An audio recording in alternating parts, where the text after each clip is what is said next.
if we can get the extra chairs filled up here, because I see people are still standing. We have extra chairs in row 3 at the front.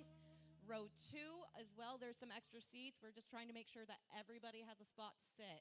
We also have a request that you do not touch any of the OT2 on the front table up here, if that could happen, please. What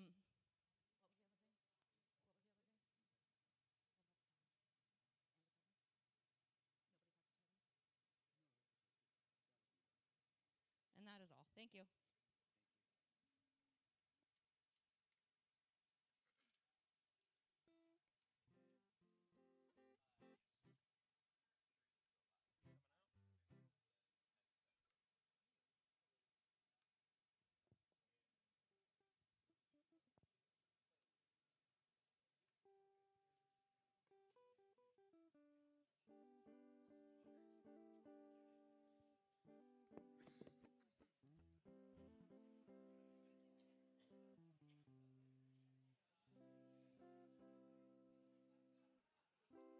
all. Thank you.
Thank you, everyone, for being here. We're just going to get things started.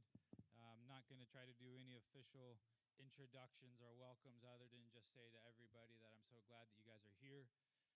This is a monumental occasion, something that we have been planning and working on arguably since 1869, but especially in the past few years.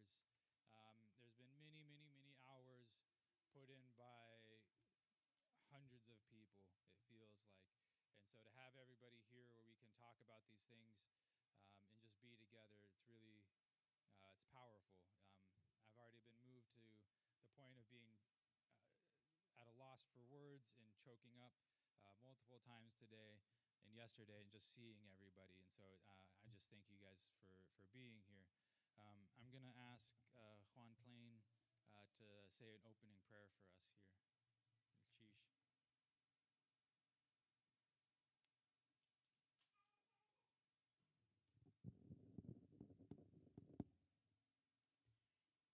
If you guys could stand, please. Johan, in honor of this occasion, this overdue occasion. And if you guys wanted to, you guys could close your eyes and take a deep breath.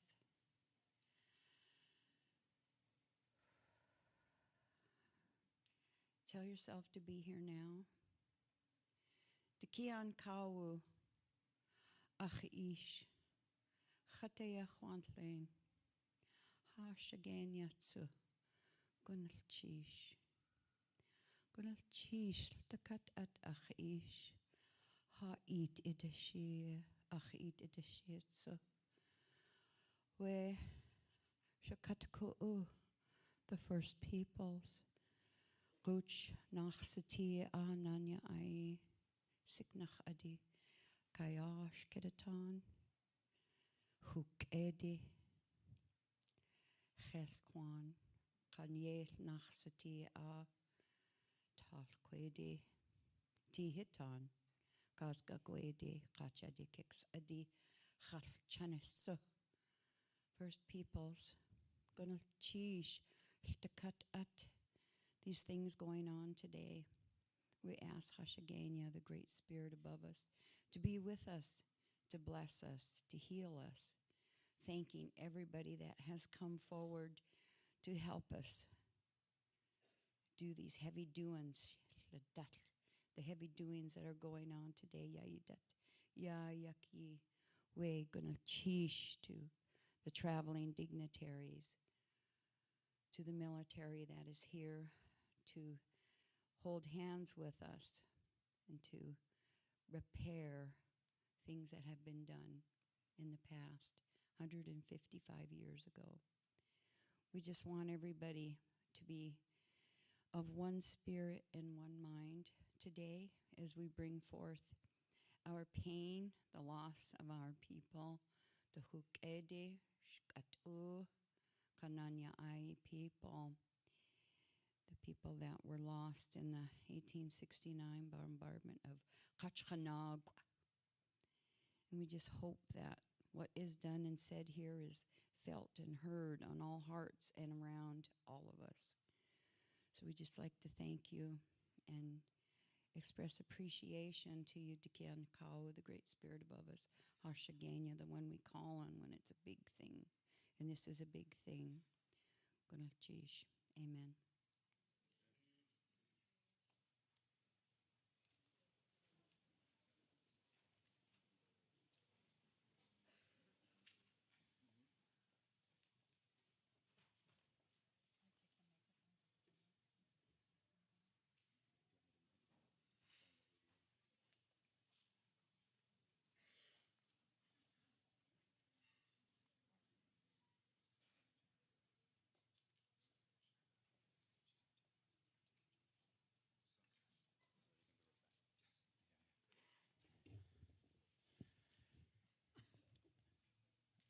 As we were leading up to planning this, there was many, many meetings with clan leaders, clan mothers, clan representatives, and countless others. A lot of discussions, a lot of talks about how we want to do things and thinking about the ways that our ancestors did things.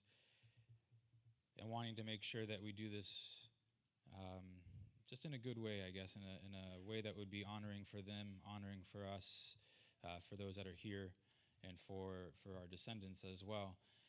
And so as we're going through this, just please know that we're doing this with the best intentions in mind, and if there's ever anything, any questions or any hurt feelings or anything, please know that we're doing this with the best intentions.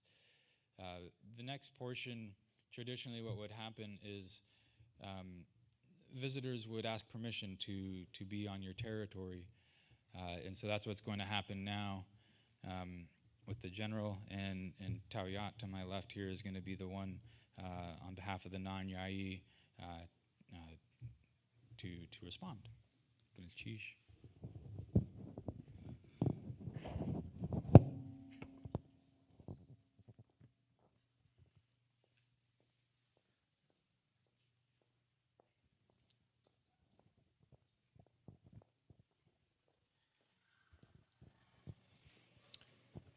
Good afternoon. I'm Major General Joe Hilbert from Commanding General 11th Airborne Division in the United States Army, Alaska. I live and work on the land of the Nai people. I request permission to enter the land, the Shtekin Kwan.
All right, we're going to sing a welcome song. And so anyone that would, well, I guess if you want to stand up and dance, everyone's welcome to dance to this one and just dance where you're at. We're just going to do a welcome song, and then the moment everyone's been waiting for, we're going to break for lunch. So we'll do the welcome song.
Gunalchish.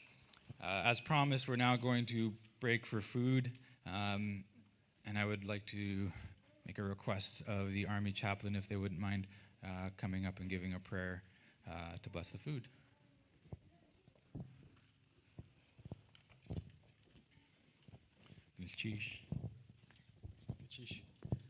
Please join with me in your own way of praying as you feel comfortable, and I'll pray according to my convictions. Amen. Creator and giver of life, thank you for this honor to be here today. Thank you for the food that has been prepared and provided. Bless those that have given to make this meal possible. We ask that you would bless this meal to the nourishment of our souls, our bodies, and this time to the nourishment of our souls. In your name I pray, amen.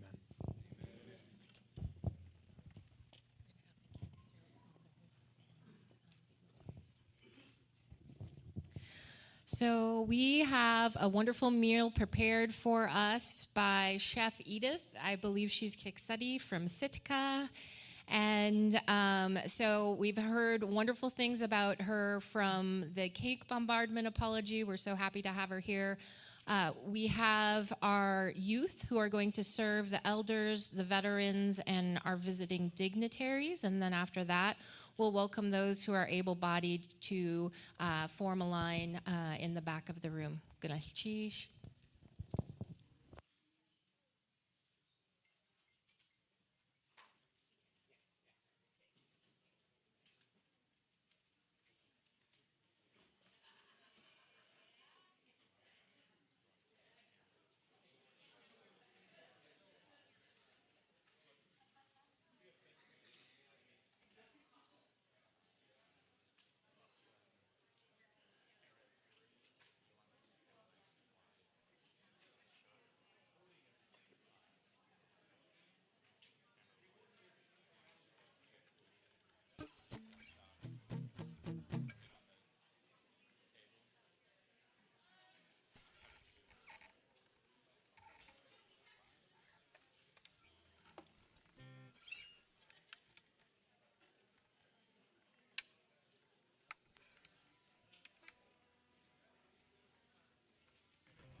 seen here. We haven't done that one.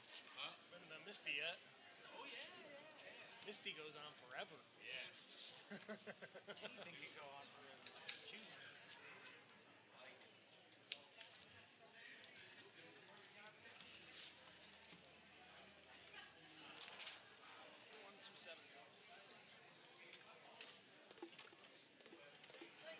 I don't know if anybody's giving you feedback, but we are loving this. Thank you. Thank you.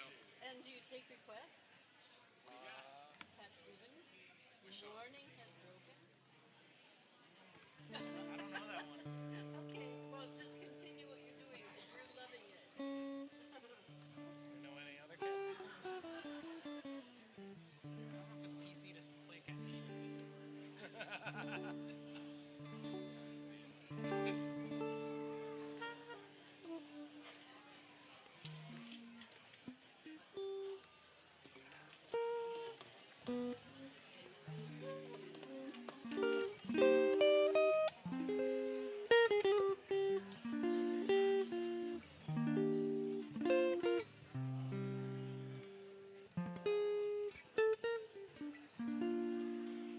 Ready?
We're ready to get started again. Of course, we're running behind schedule, so we want to move things along a little bit. We're going to have the next part of the program is WCA doing introductions, and then if I could get all the clan leaders to come up and introduce their clans, please. Come on up here, clan leaders. Hagu.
I would like to welcome everyone to this event.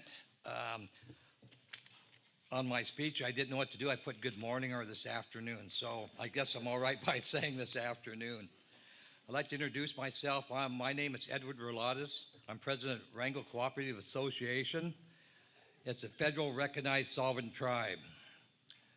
I'd like to welcome you to this historic tribal event, the 1869 bombardment apology by the United States Army. To all the clan leaders, to all the tribal members, and the guests that traveled to Wrangell to witness, to be part of this event, thank you, Gunas Jees. And I'd like to just say a few words. So far, what's happening in this event, from being out at the airport last night, it was wonderful to hear the songs from Wrangell and then from the folks coming off the airplane. It was intense. It was really good. I don't even have words to express how that made me feel. Then today, so far, the walk where the different clans' houses were, it was the same thing. As Mike Hoyt said, close your eyes and picture what it might have looked like 1700s, 1800s, what the land could have looked at. It truly was a historical event just in the walk itself. And we have so much to do, but first I'd like to do is introduce the tribal council, WCA Tribal Council, that's worked so hard to I guess for this event, not only this event, for the last few years, for everything that's happened in Wrangell.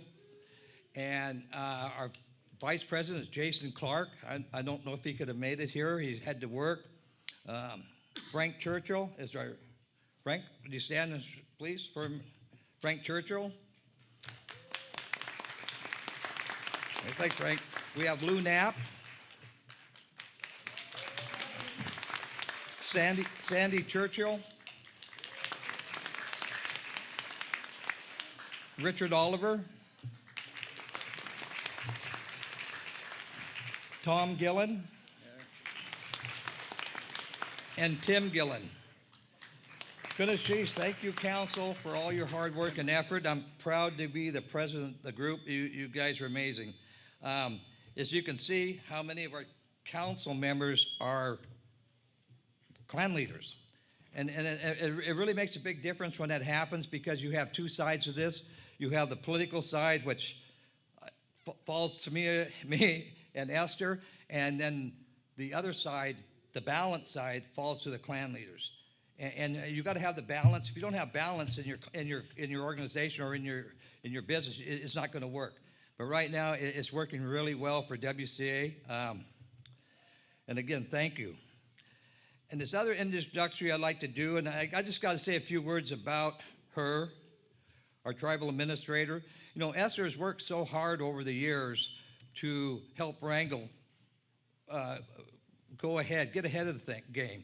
And you know, it's hard because a lot of times we, as a council, take things for granted. We get too pushy because things we kind of want, and it doesn't maybe quite work.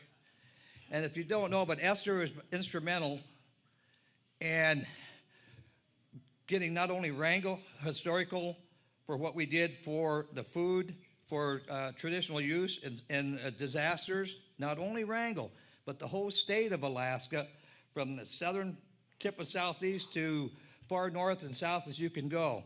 And not only that, it helped to get it done into the country, right? The whole United States, and even reservations can get the money for traditional food. So Esther's done a lot for us. She works very hard for us, and I'll tell you what, I'd just like everybody to give her a hand, if you would, please.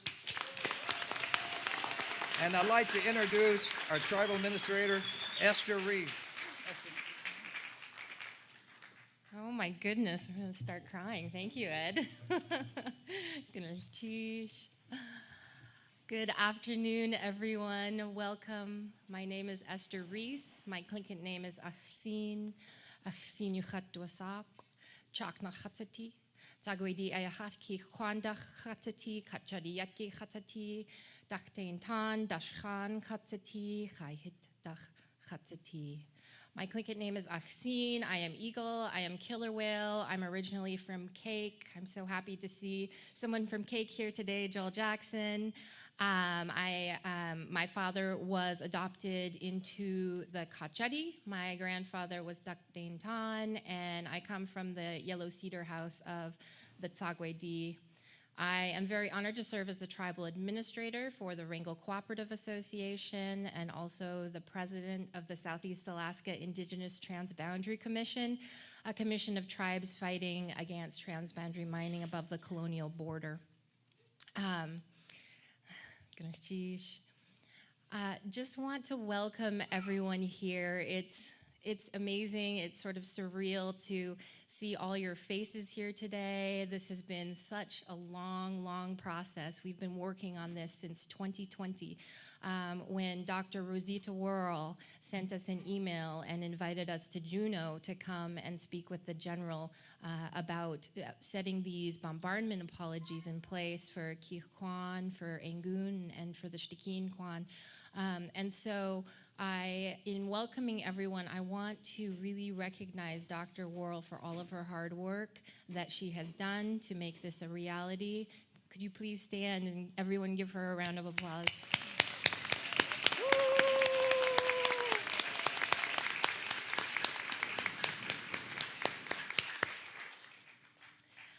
Thank you, Ed, for recognizing all the tribal council. Their leadership has been invaluable through this whole process.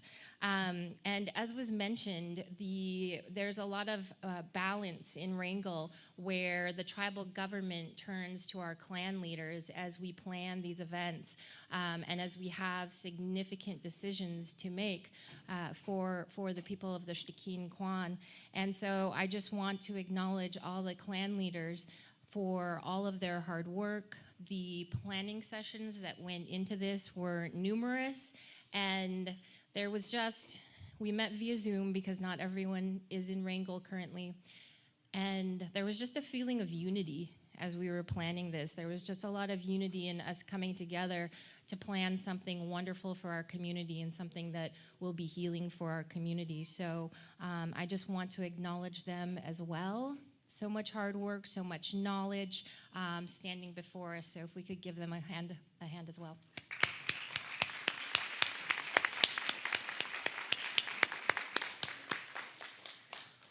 Want to acknowledge Senator Lisa Murkowski, sitting over by Joel Jackson.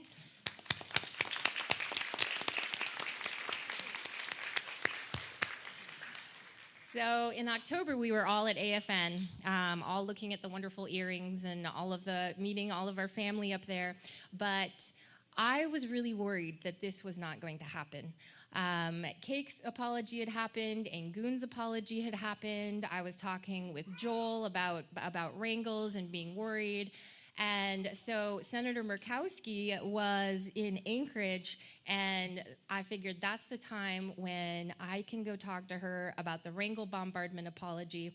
The AFN, the schedule was running late, and so it was perfect. So Lisa was standing in the front, and she was talking with everyone, always so gracious, and there was a line waiting to talk to her. And I thought, they're going to start this program anytime. I really need to talk to Lisa. So never done this before, but I went off to the side, pretended I didn't see the line, and just sort of sneakily slipped in and begged for her help. And 2 days later, it was announced that this apology was going to happen.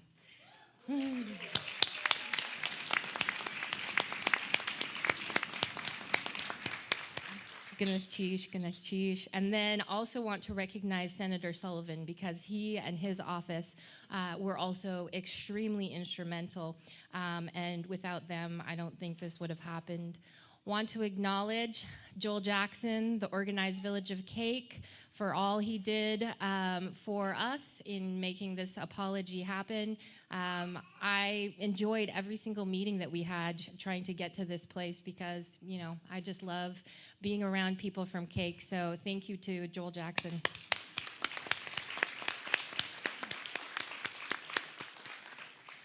Last but not least, our WCA staff. None of this would have happened without them. I think we've literally run them ragged in planning this event. So I want to acknowledge Kim Wickman, Lexi Hayes, Ed Com, Kevin Gadsey, and Mindy Meisner.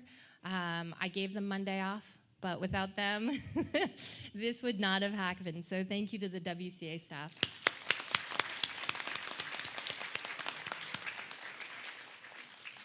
this really felt meaningful that this happened when it did. I'm sure many of you know that the Capitol Christmas tree for the U.S. Capitol came from Wrangell.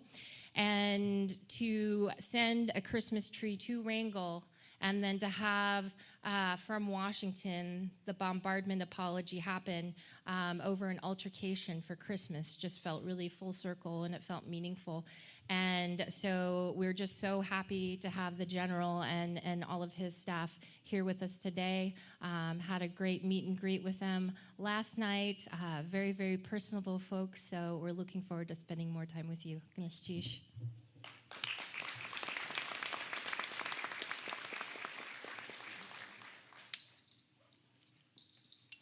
So we're now going to have the clan introductions, and we'll start with Tom, Cindy, Mike, myself, John, Lou, and Kevin, and Richard.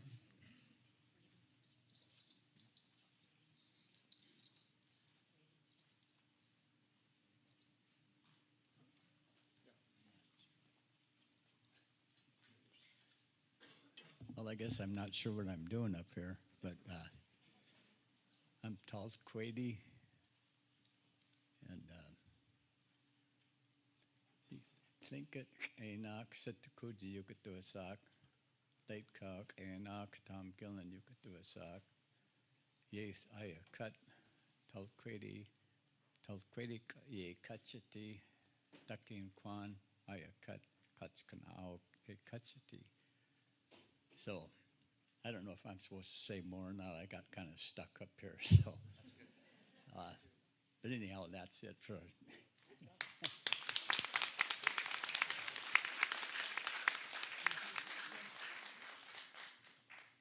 Hi, I'm Cindy DeWitt, born and raised in Wrangell.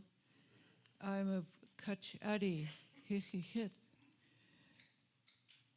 Ka Isha Kla, Yochaptusak.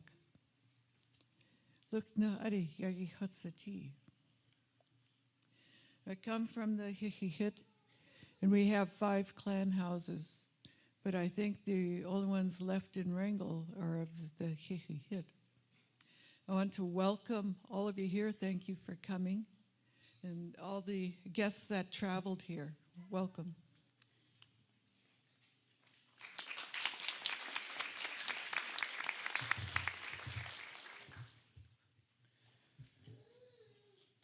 My Tlingit names are Alkatatsin and Gush.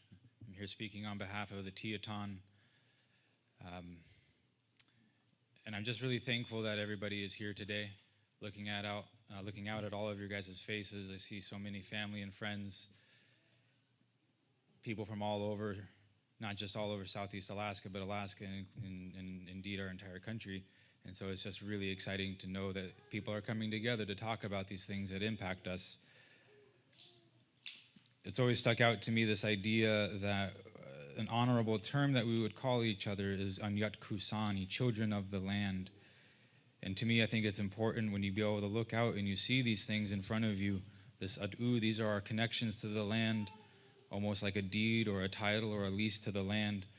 And they speak to the history that we have shared together, interwoven all throughout all of us, from the wolves on my left here to the ravens on the right. All of these hats have been with each other before, have sat with each other before, seen all of these different events. Some of these were here when the bombardment happened.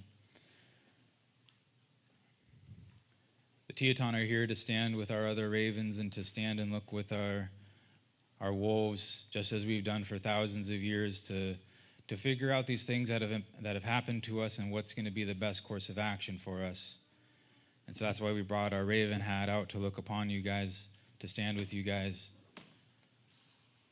I don't want to leave anybody out, and so I'm just going to limit it to calling out specific clans for here in Wrangell. To those outside of Wrangell, I'm not trying to show any disrespect to you folks, but as this was something that happened here in Wrangell specifically, to our clans, to our homes, to our families, I wanted to recognize those. And of course, these bombardments happened in other places, in Goon and Cake. These battles happened in other places, such as Sitka and Yakutat, and many others. But this particular one happened here in Wrangell, and so I'm just thankful to be able to look across the room and be able to see Sikna Khadi, Nanya Ai, Kayashkiritan, and to also think about Huk AD and think about H Kwan, to think about how these things have impacted all of us, and to stand with you guys again as we decide what's going to be best for us moving forward. And I also just want to extend my welcome to all the folks with the U.S. Army. It truly is an honor to have you guys here. And it's good to talk about these things, even if it's a difficult conversation, even if it's at times a heavy conversation. That's how you rebuild relationships. And so I'm thankful that you guys are here, as well as, of course, our other delegates from the United States. So Gunas Chish, thank you, all of you. I'll stop talking now. Gunas Chish.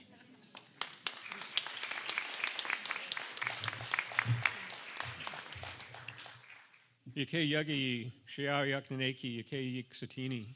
Good afternoon, honorable people. It's good to see you all. Tashi Ohatu Osak. My name is Tashi. Kiksadi na Katsati. I am from Kiksadi clan. Gagan Hit. Yudu Osak Ha Nakahiti. Our people's house is called the Sun House. Sticking Kwan Away Wuhan. I want to, first, I want to ask if I could have all my Kiksadi throughout, that all of you out here, and I see lots of you, to please stand up. So I see some of you over there, I see some of you over here. Everybody, Catherine, Dekda, see you. Dekda is my cousin Brad. He's traveled a long ways to be here. We haven't seen him in a while. Welcome, Brad. Really good to see you. Very good to see you. I'm not going to name everybody, but I haven't seen him in a long time. So Esther went and thanked a lot of, and recognized a lot of people. I want to just kind of pick up a couple others that I noticed in the crowd here. Joe Nelson is from Sealaska Board and Jackie Peda is First Vice President of Tlingit and Haida Central Council is with us. Let me see, who else did I see? She already got Joel Jackson. I do want to recognize a number of the clans. As you know, we ran down through. We have the Talkwedi, the Takwedi, I mean the Tiaton, Siknahadi, Kachadi, Kayashkiritan, Nanyai, and Kiksadi, which we're all up here. We also had, Mike noted, the Koskwedi, the Huknedi, and the Yekwan that are no longer with us. But in Wrangell, we have a number of other clans, and I also want to recognize that we have clan leaders from out of town that are with us, and clans that are represented. Where's Jackie? Jackie, are you right there? So we have Luke Nahadi, and we have their robe here as part of this. Rosita, Shungu KD, Joey Zuberoff. We have the Deshitan here, and Ray Wilson, Kiksadi, and Jarek, and Edith. They're all here from Sitka. And Ishmael, where's Ishmael? I just saw him over here somewhere. Back there. There he is. He was sitting over here earlier. They're all from our Kiksadi brothers and sisters, which is great because a lot of this Atu up here, we have a little bit in Wrangell, but they brought out a lot of Atu from Sitka to join us. And then I want to just mention a number of other clans for Wrangell. The Nastedi, the Wushkitan, Kagwantan, Wasinedi, we have Shungu KD in Wrangell too, actually one or two. Sakwedi, Yanyedi, Dalkwedi, Shukanedi, Seatkwedi. And then also to realize that we have a number of Unagan and Hadis and Taltan Wolves and Shimshan people. So welcome all of you. It's good to see you all. Thank you.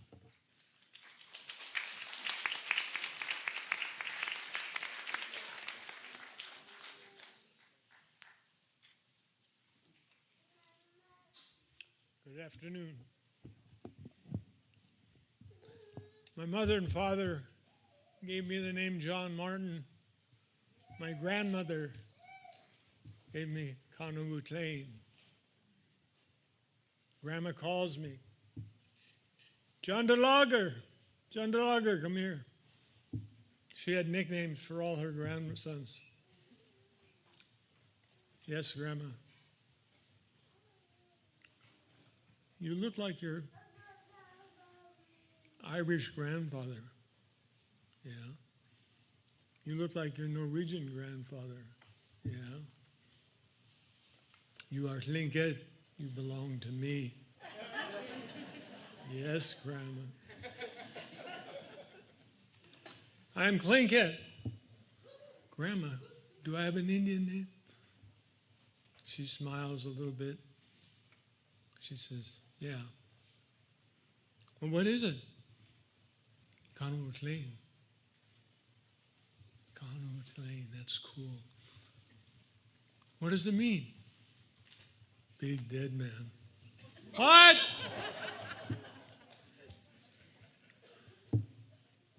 Ishmael's father, he got killer whale riding down the wave in the battle. Like a big dead man. Fortunately, it doesn't end that way, but it turns out a little better, but that's another story. I want to thank you for a wonderful day. And we can't get any more people in this place. We need to build. All right. Good luck looking forward, friends. Thank you.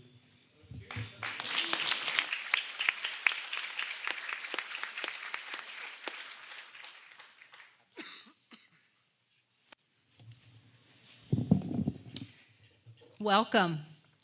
Welcome again once more to the land of the Stakeen Kwan, the land of the Stakeen River people. Chat Aya, Stakeen Tla, Tlingit de Noch, An Shawasnook, Ye Katsati, Date Ka Luella Nap, Ye Katsati, Gooch, Chok, Nakatsati, Nanya Ai Ayachet, Kiksadi Yadi Ayachet, Kach Kanak Kudsati, Stakeen Kwan. I said, I am the Stakeen River Mother, the Natla of the Stakeen Wolf clans. My Tlingit name is Lanshawasnook. I am the wolf, I am of the wolf eagle moiety of the Nanya Ai clan and a child of the Kiksadi. We are a matrilineal society, so we follow our mother's line. So my mother, Carol Feller Brady, was Nanya Ai as her mother before her was, so on and so forth through the generations ahead of me. My ancestors were Nanya Ai. When I say I'm a child of the Kiksadi, that means I am recognizing that my father was of the Kiksadi clan. I am from Wrangell, Kochkonock, and am from the people of the Stakeen River. Gunajish to the Army for putting forth this apology, to show it is sorry for what happened on Christmas Eve over 150 years ago. It has taken a long time to get to this point, and I am happy that they recognize the importance of carrying through with the apology for the bombardment of Kochkonock. My hope is that it will open the eyes of why this is so important to us Tlingits.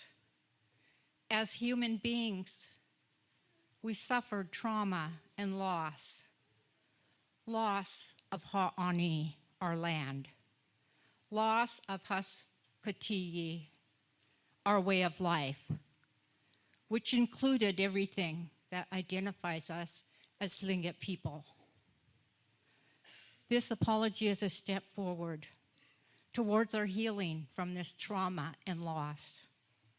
I look forward to working with the Army on a closer basis. I would now like to give a huge thank you to those who helped get us to today and what is happening now. Thank you, Lisa, and your staff for all your help. Thank you to Rosita and the Sealaska Heritage Foundation staff. Thank you, Major General Joseph Hilbert and his staff. I would also like to recognize Ethan Pempek. He's a hometown boy from Wrangell. And his parents, Mark and Therese Pempek. Welcome home, Ethan. So good to see you. Ganachish, ho ho.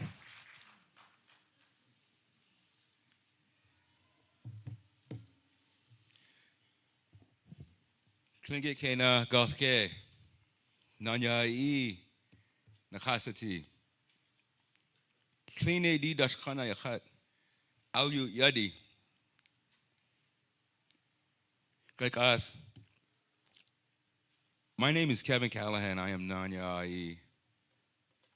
I'm standing with Lou, our clan mother. I thought a lot about what to say. I forgot it at home. I rewrote it last night after helping late night. There really wasn't a handbook out on how this happens. We've done plenty of kuiks, plenty of feasts. We're preparing to raise poles. This was a new thing. This is a great thing. But it was still brand new and new territory. I don't know if there's a wrong or a right way to do it, and it may seem like we're on top of the game when you look at everything else. We just know how to handle the things that we know how to handle, and that's it. I think we're doing a great job. It's so nice to see everybody here. It's exciting to think if this is happening for us, what the future might bring. Not just for us, but for other villages and other clans, other houses, other tribes. It's been amazing to spend today and yesterday with some amazing people at this table to the right of me. Some I would look forward to watching a game with and having a good barbecue with. Hands down, some I have. It's nice to see everybody out here right now. I think one of the big benefits is, too, there's so many names out here that we can't even think, or so many things that people did, because if you've done something right, it's as if nobody's known you've done anything at all. And that's amazing to see. I also love the fact that it's so cultural, but yet not traditional enough to where we can sit with our opposites, our wives, our husbands, our children, instead of clan only, but yet still be all here as one big village. I wasn't sure what to say, so I wanted to bring a brief history just on who we are, Lou and I, and our clan. We are the Nanyai. We come from the Taku River. We were once Yanyedi in the Hit Clan, the big house. Like most, we migrated down. We went south. Some stopped, and Sikla became the Sikla Khari. We continued to go down. Mike said at one time, and I didn't realize how interesting and funny it was, you know, how we became the Nanyai. When we were cruising down, there was another canoe, ironically enough. That kind of happened. There could be canoes passing way back then. And they called out, "Who are you?" And we called back, you know, "Nanyai. We're from way up there." Because they asked, "I'm sorry, where are you from?" And we answered that. That's how we became the Nanyai. We then came to Kasitlan. From there, we migrated to present-day Wrangell, Kachanaak. We settled on what's called now Shakes Island. We had 7 houses total, 6 that stood on the island. As most know, you start with one house. Once your family grows, you build another house. We started with the Hatku Hit, the dog shark house, and then we branched off into the Hakunasidi Hit, the dog shark intestine house. From there, the box house, the big house, the cave house, the shadow house, and then the house at the far end of the old village. It's really amazing to see all the work that the carvers have put into, with the poles that you can see behind us. To us, as Nanyai, as Wrangellites as a whole, it's very important because we all grew up looking at these.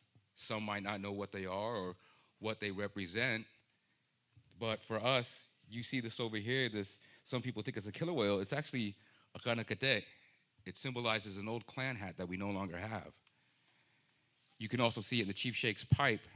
It's modeled after that same clan hat. When we were being bombarded, it was damaged and taken down. What most don't realize is Chief Shakes V, it held the ashes of his parents, his father and his mother. His father was Chief Shoestack. The Bear Up the Mountain that's being redone too, that held the ashes of his younger brother who passed before him. I just wanted to point that out because most don't realize that. So for us as a clan and as a village, it's very important to see this happen. So, I'm going to sheesh to everybody.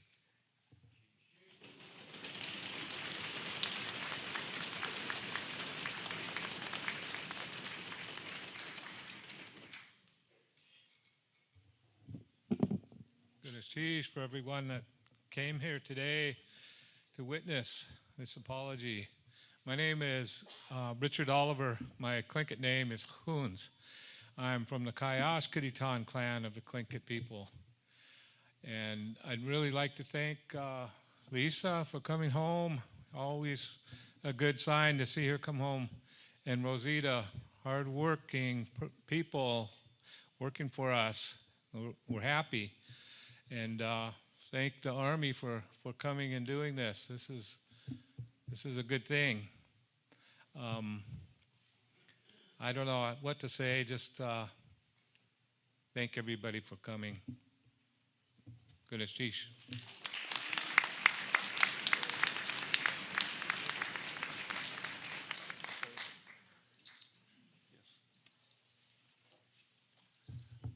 So we're going to change the order of the schedule a little bit to bring Senator Murkowski up. And Joey, I ask you to introduce your clan sister there. I do want to say that, as a lot of you know, I've worked on our landless legislation for quite some time, but Lisa is our champion. She has sponsored 6 bills for us, I think, so far, and is tireless at it, and she'll keep going until she gets it. So I do want to say that.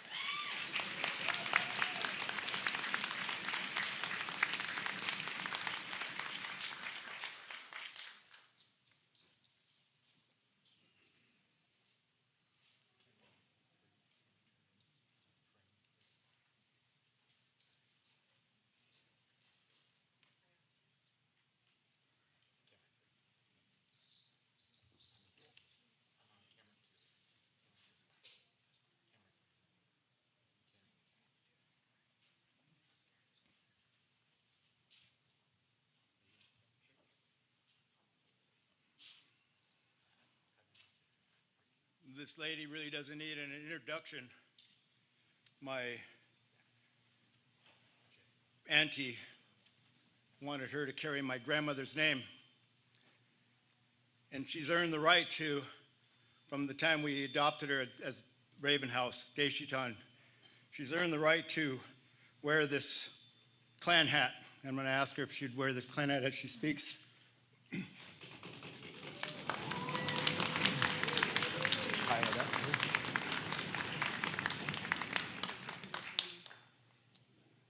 She is, her Tlingit name is Anshawatki, which means Lady of the Land. And she's also been a lady of the people of this land, all of Alaska. So I am honored to introduce her, and I've introduced her a few times, but she's been in places where we need all the help we can get, and this lady has been our voice.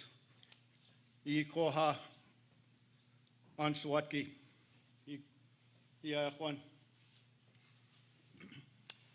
Geesh.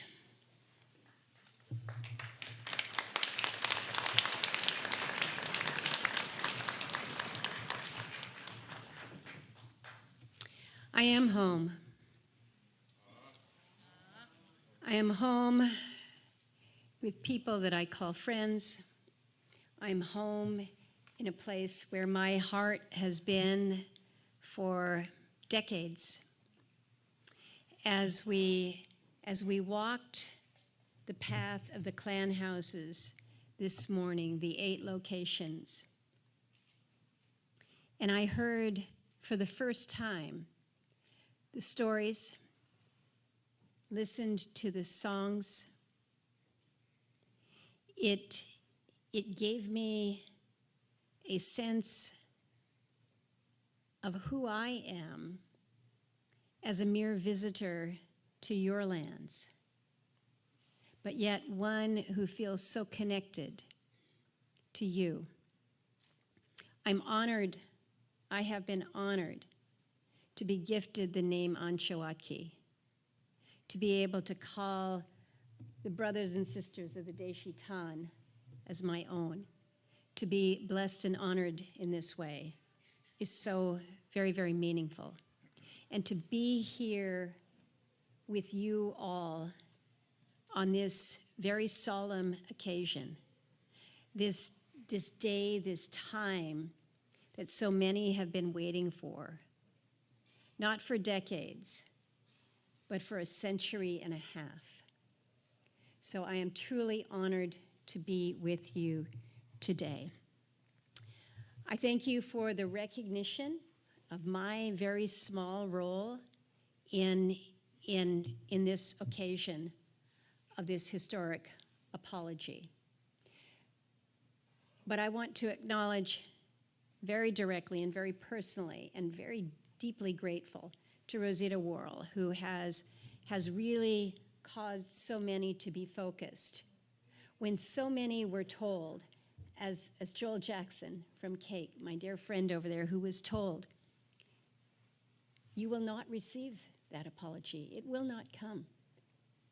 And it would not. It would not have come to Cake, it would not have come to Angoona, and it would not have come here to Wrangell without those who persisted and said, in order for us to move forward, the wrongs have to be addressed.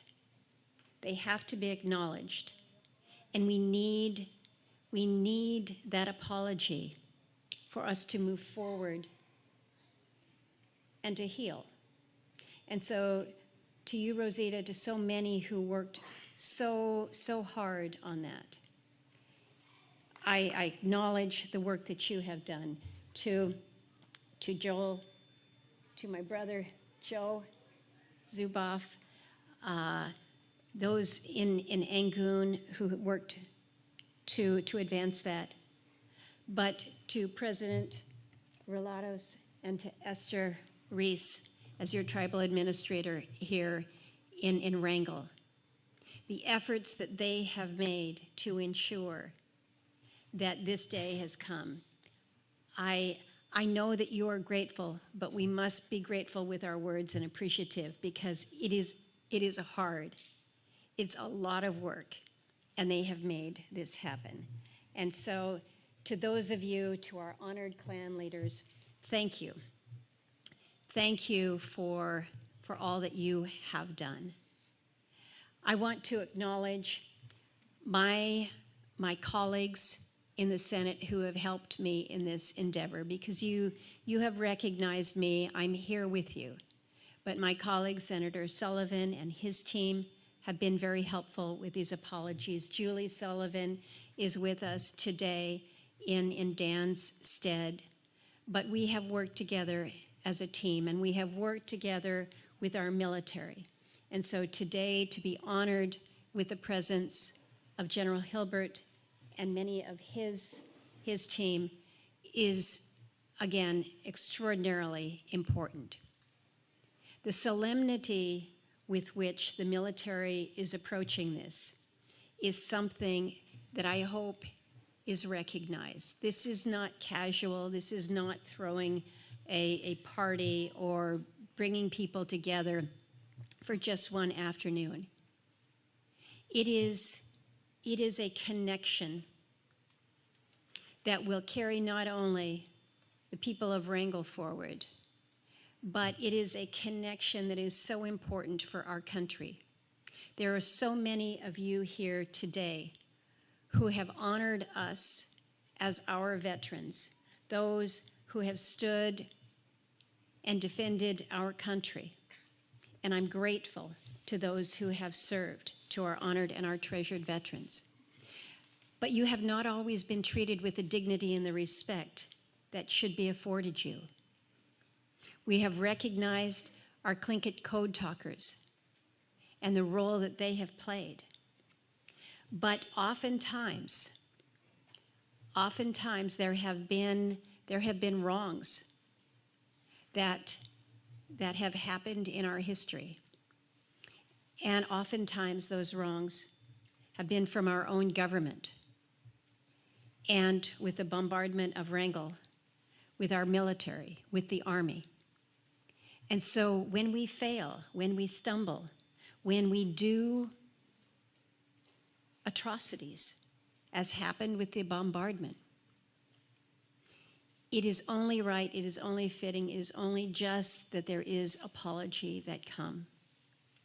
And so as we think to how not only Wrangell moves forward, but how in concert with those who serve, we move forward together.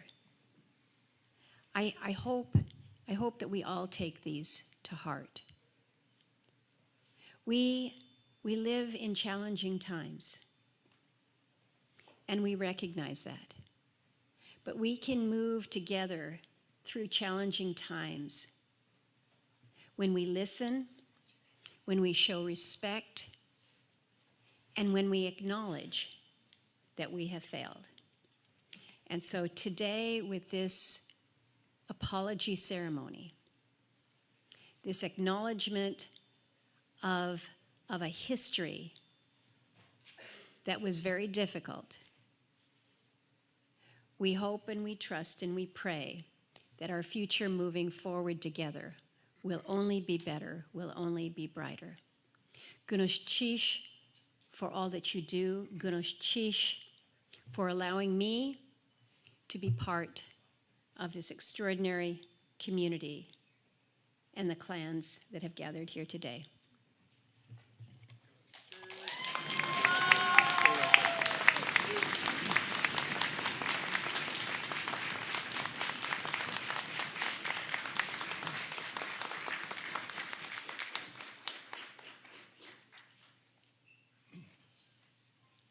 Akishas Takluedi, Tiquas Tequidi, Zuokanian Kagwantan,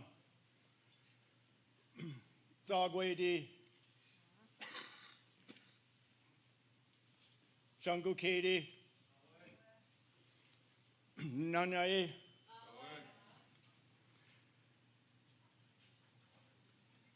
the Deshitan, my brothers that are watching, express the gratitude to allow us to stand on your precious land.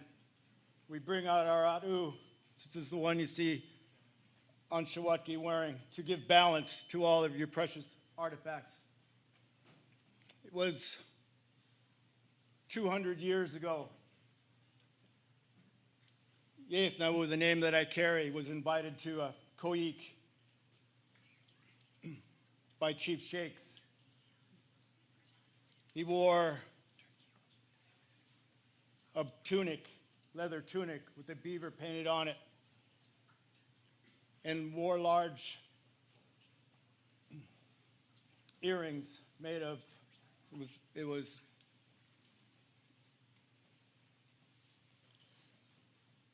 the shell, abalone shell. This is how we carry and hold these events in our hearts. We don't write them in books, we talk about it, and we keep talking about it.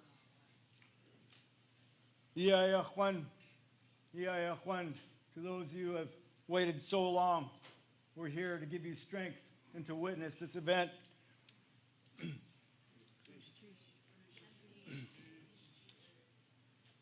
Deshu hit, Steen hit, Kokal hit, they all watch.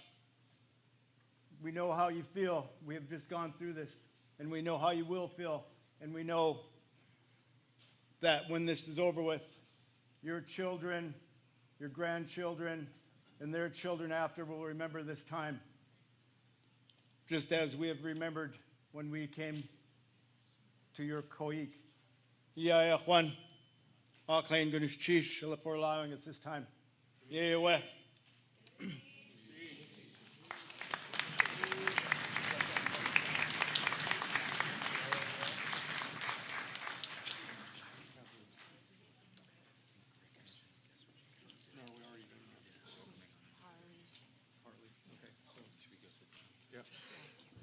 Clan leaders, you can go ahead and take your seats and get comfortable again. Harley, would you come up and help us recognize our veterans? Come on up, sir.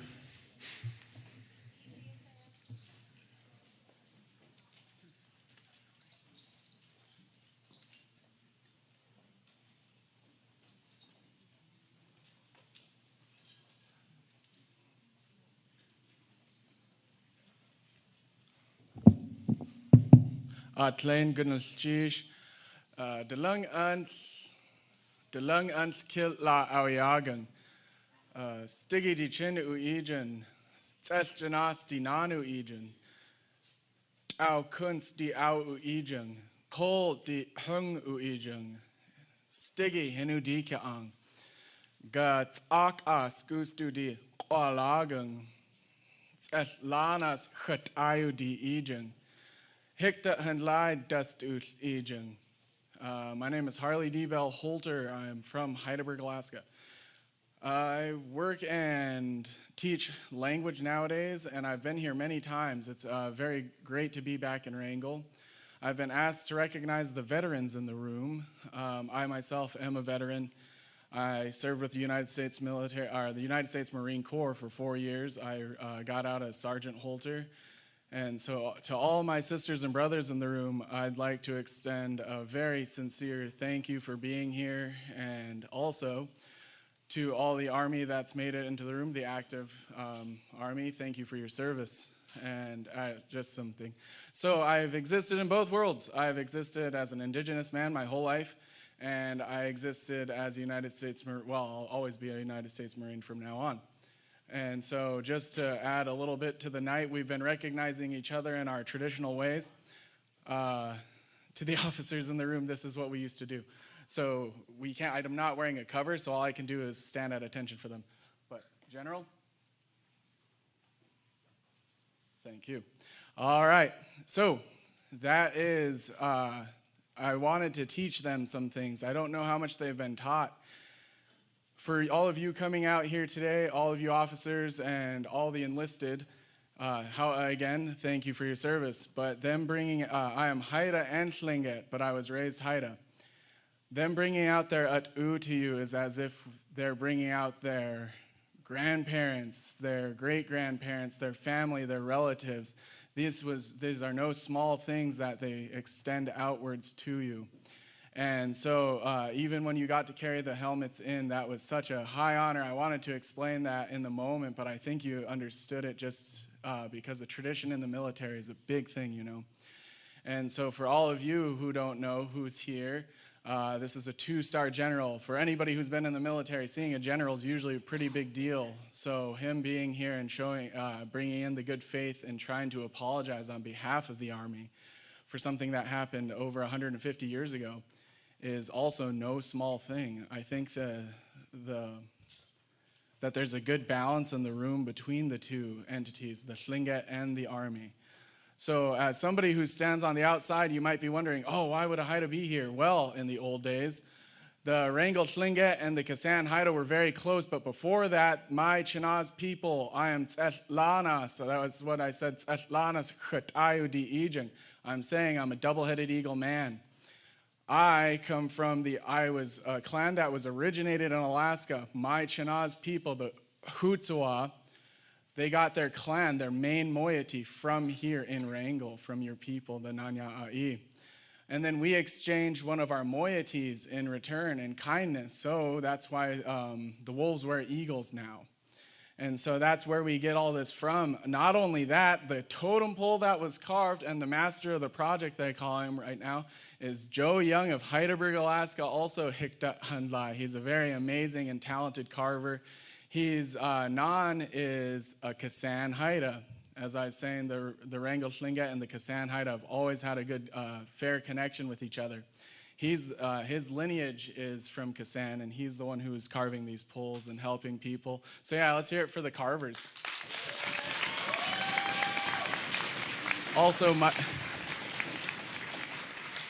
Also, Mike Hoyt just took it upon himself. I got to hear a little bit of the story last night. I'm really happy he talked to me as much as he did. You guys should have seen how hard they were putting in the work just to make sure that you had something to view. These are no small tasks taking on. I'm also a carver. totem pole. There's anything before they even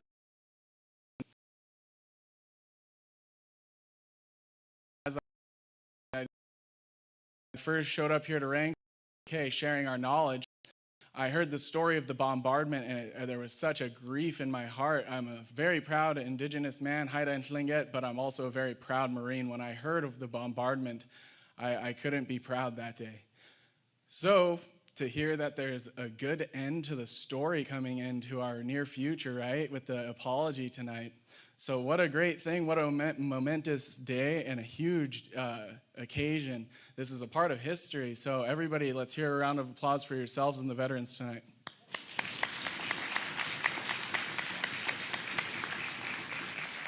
How Ganalchish and Doikshin Koyana. How everybody, how's the King Song? I'll see you again.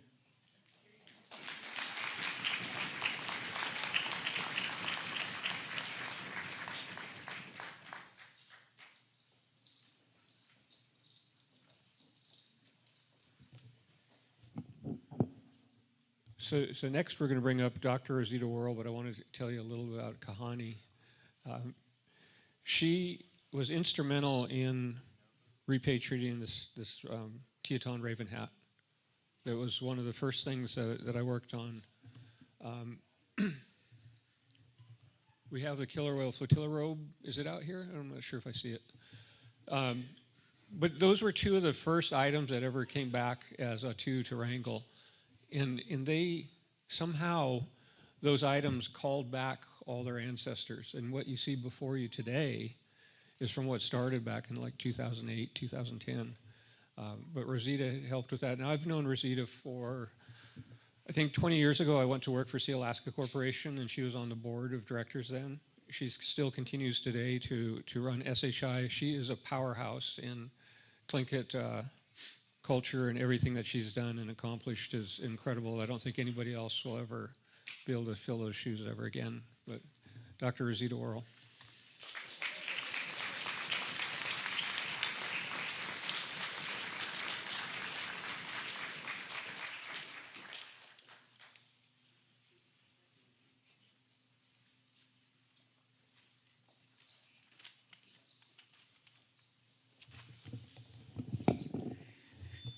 Gonna cheese for that introduction.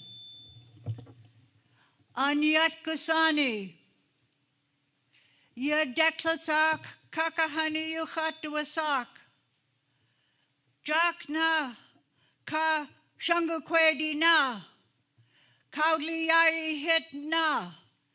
Just cat kwan yuchat duasak. Most noble people of the land, most honorable people,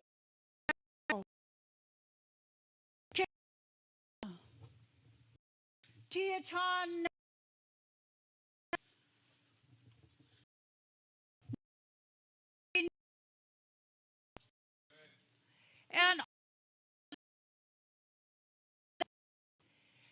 and to the ancestral spirits of the Wrangell clans, who I know are here today with us.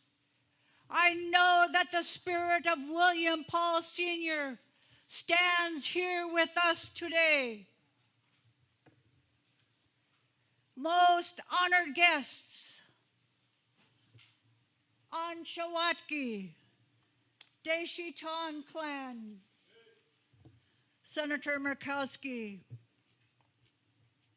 our sister from the north, Julie Faith Sullivan, who is here today representing Chak Ish of the Ganouchtedi clan, Senator Sullivan, and of course, our Honorable General Hilbert.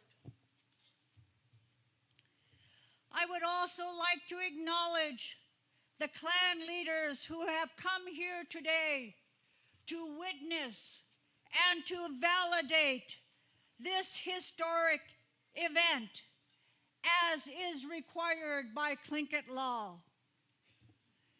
I recognize Joe Suboff from the Deshiton clan, Ricardo Whirl, Kingeste, from the Shungukedi clan.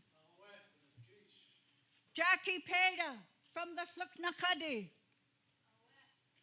Joe Nelson, from the Tequedi. Joel Jackson, from the Kach Adi. Ray Wilson, from the Sitka Kiksadi.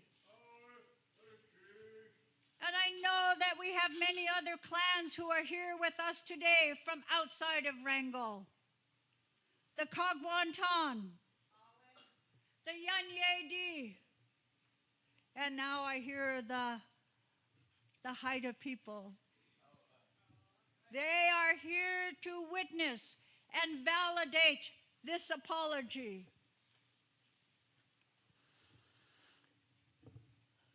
This event began with the conflicting systems, the conflicting legal systems between Western law and Tlingit law. Many have thought that the Tlingit people did not have law, but we had one of the most complex legal systems that existed in North America. And when the United States first arrived in Alaska, we didn't greet them with open arms, I will tell you that, because they claimed our land. And our clan leaders met, and they said, should we wage war against the United States?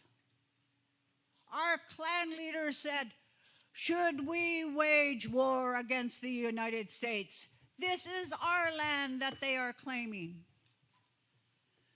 But I like to think in their wisdom, in their acknowledgement that we had been buying the weaponry from the Americans to keep the Russians at bay, that the American population, or as we call them, Kinjichwan, King George I people, that their numbers seemed insurmountable. And that our leaders also recognized that our communities lay on the coast and could be easily bombarded, as was proven true by our 3 communities.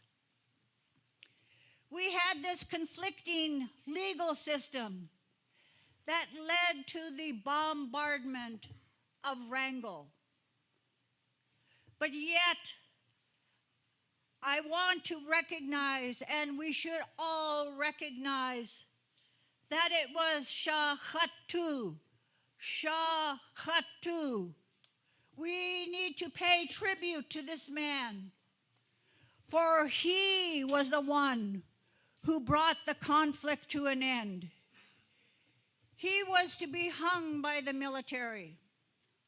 But he knew that if he were hung by the military, that the conflict would continue, that his clan would have to seek retribution for his death.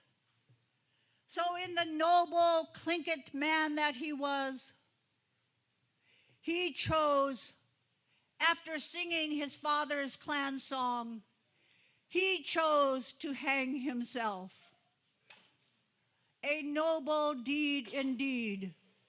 He ended that conflict. But the Wrangell people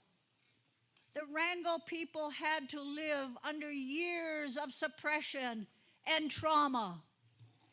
When I was flying in here today, I looked at your seas. I looked at your beautiful country. I like to think that Wrangell was like the capital of our Tlingit country. For thousands and thousands of Tlingits and Tsimshians,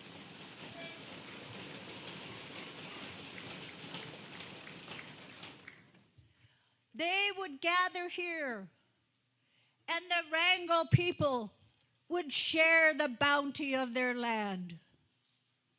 We know and we thank you, the Chilkat thank you, for letting our ancestors come here and share the bounty of your land.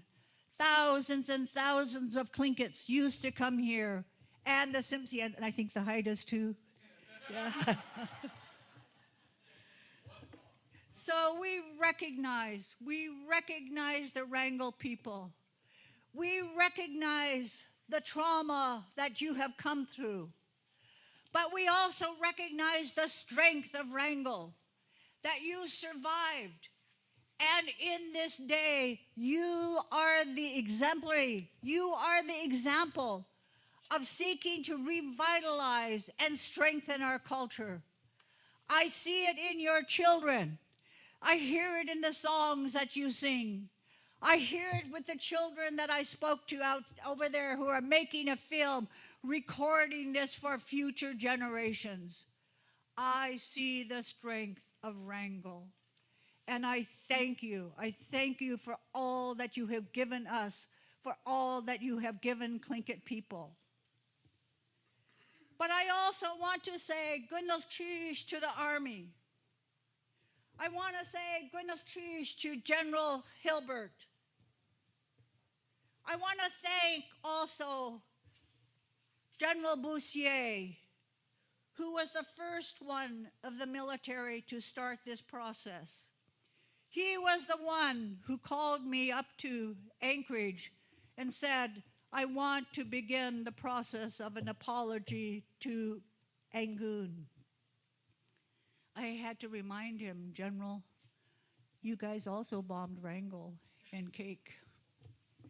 So he came down and met with our communities. And that began the process that now shows how great this country is. This country is a great country. We have demonstrated today that we as a country, that the military as a group can recognize their misdeeds and yet today come to our communities and say, I'm sorry. This is an example of the great country we are and we need to maintain. This philosophy recognizes the cultural diversity of this country.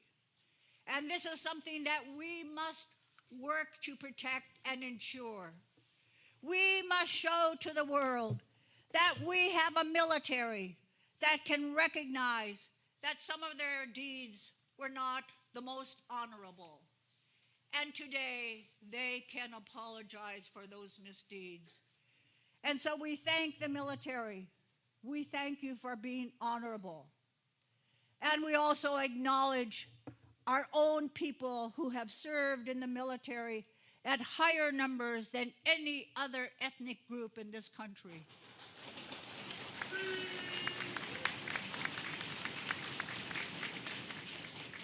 Gratitude to my brothers and sisters who have served in this country.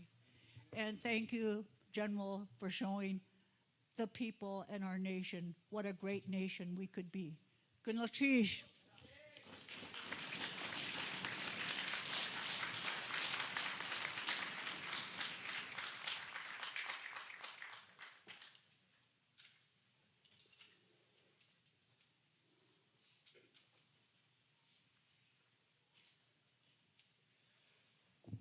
Chish Kahani for your powerful words. There's a lot to respond to, and I'll do so in just a bit. But right now, I have a really fun job. I get to introduce a friend that's going to come speak to you guys, and I get to introduce a fellow historian nerd. And it's really tempting for me right now to just go on and on about how we'll call and talk on the phone and end up talking for like a couple hours about Wrangell history. Literally, we just kind of love talking about this stuff. And so, but one thing I want to emphasize is that when you do historical research, it's a really delicate thing sometimes. You know, there's a kind of a truism in history that you got to treat looking at history almost like going to another country, because they just do things different. Sometimes it's a different time period, and trying to understand things, especially across different cultures, can be difficult. And so one thing I would really kind of emphasize, I think, in introducing Ronan is the quality of his research it sets a very high bar. And this is something that I take a lot of pride in, a lot of concern with, that if someone wasn't taking our history seriously and was just willing to kind of say whatever made a good story, then I would probably say, no, like, you need to look at how things were. But Ronan is meticulous in terms of looking at the details, looking at the archival records, and I think it's truly a testament to who he is. And so I'm just excited that he was able to make it here. His work on Wrangell history, it's a very, he has a podcast as well as a website. And to me, what's really great about that is it takes it from academic journals and books, which I obviously love, but puts it out there in a way that is a little bit more digestible and open for people to hear about. And so, like, I have students that know about the bombardment because they heard it in his podcast, and it just makes my life so much easier. And so I'm really excited that I get to introduce Ronan Rooney.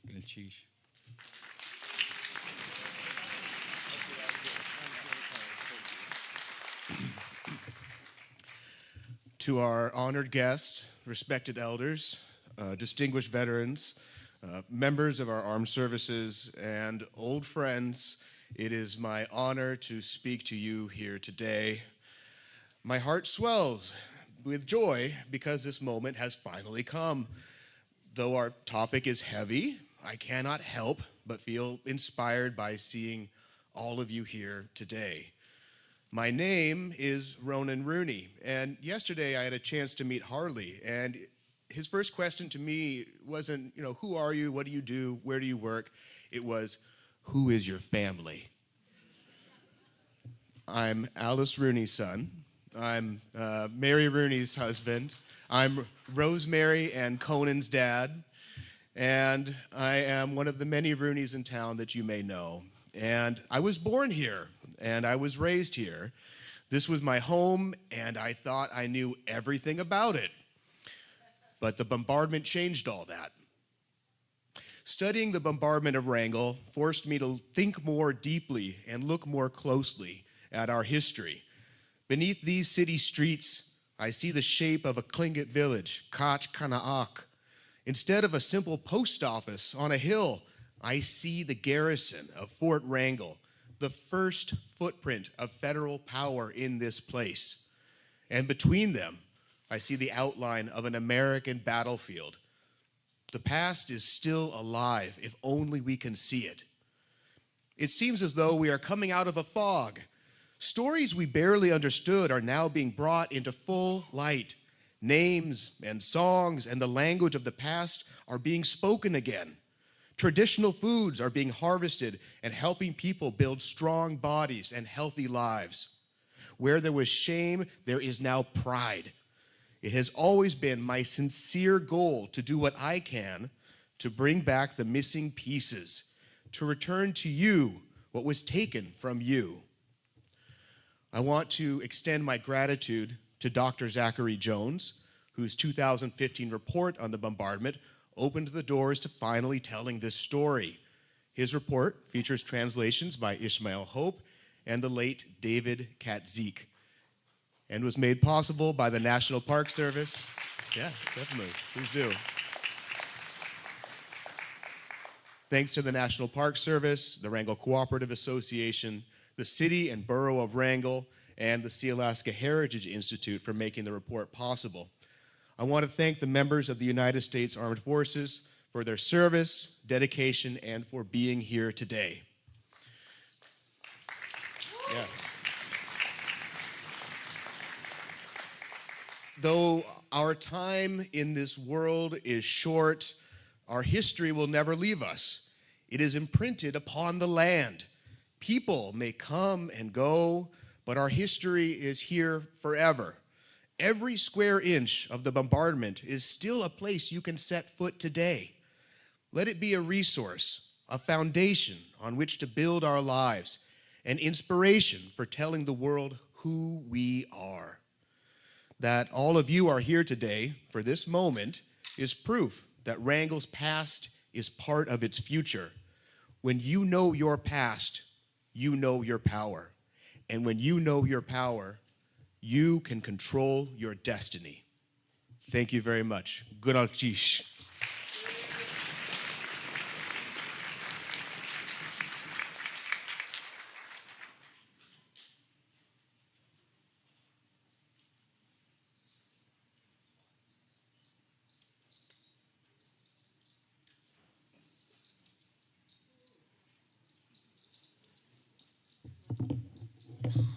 Some of that went kind of fast. I had to find my notes. The next person that I want to announce is Julie Sullivan, Dan Sullivan's wife. And Dan has always been there. He's co-sponsored our Landless bills along with Senator Murkowski. He leads the way on the Alaska Native veteran allotments. He's passionate about it. I won't go into the full story, but I've seen him. He is very tenacious when he gets after something. He is a strong advocate and had a good part of what's going on here today. But Julie, I want to tell you just a little bit about her real quickly in her own right. She's a Koyukon Athabascan, a Doyon shareholder, daughter of Bud and Mary Jane Fate. She was born and raised in Fairbanks and has spent every summer of her life at her family's fish camp on the Yukon River. She currently serves on the Board of Trustees of the National Museum of the American Indian in Washington, D.C. She is also a founding and current board member of the Alaska Native Media Group. She's a published journalist and since 2015 has served as Director of Communications and is currently Vice Chair for the board of Covenant House Alaska. Julie Sullivan.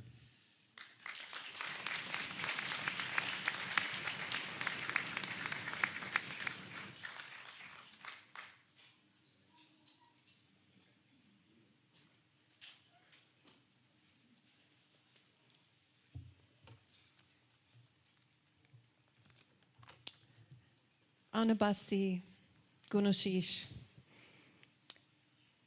I am Julie Fate Sullivan, and I am so deeply honored to be here today. And I'm so honored by such kind welcome that you've given me and all of us here in your beautiful land of Wrangell. My husband, Dan, got stuck back in Washington, D.C. and couldn't make it back in time. But he sends his very, very best, his heart and his soul. I know this was something that was very, very important for him, and he was so honored to have worked with so many of you, with Senator Murkowski, with Dr. Worrell, and so many of the clan leaders. So he was very, very sorry that he couldn't be here, but I'm honored to be here to speak on his behalf. You have become such an inspiration for all of us, certainly for my region in interior Alaska. We're of the Caribou clan. The way that you preserving your history, your culture, your identity, your language, your traditions, and this is such an important part of it. Today when we were walking, retracing the steps, it's an experience I don't think I'll ever forget. It was profound for me, as I know that it was for all of you, because this is personal for you. These were your family members. Thank you to all of you who worked tirelessly to make the ceremony happen. You persevered and you didn't give up. Decades and decades and decades. You didn't give up. As I said, Dan, we're honored to work so closely with many of you and with Dr. Rosita Worrell to ensure that the military did the right thing.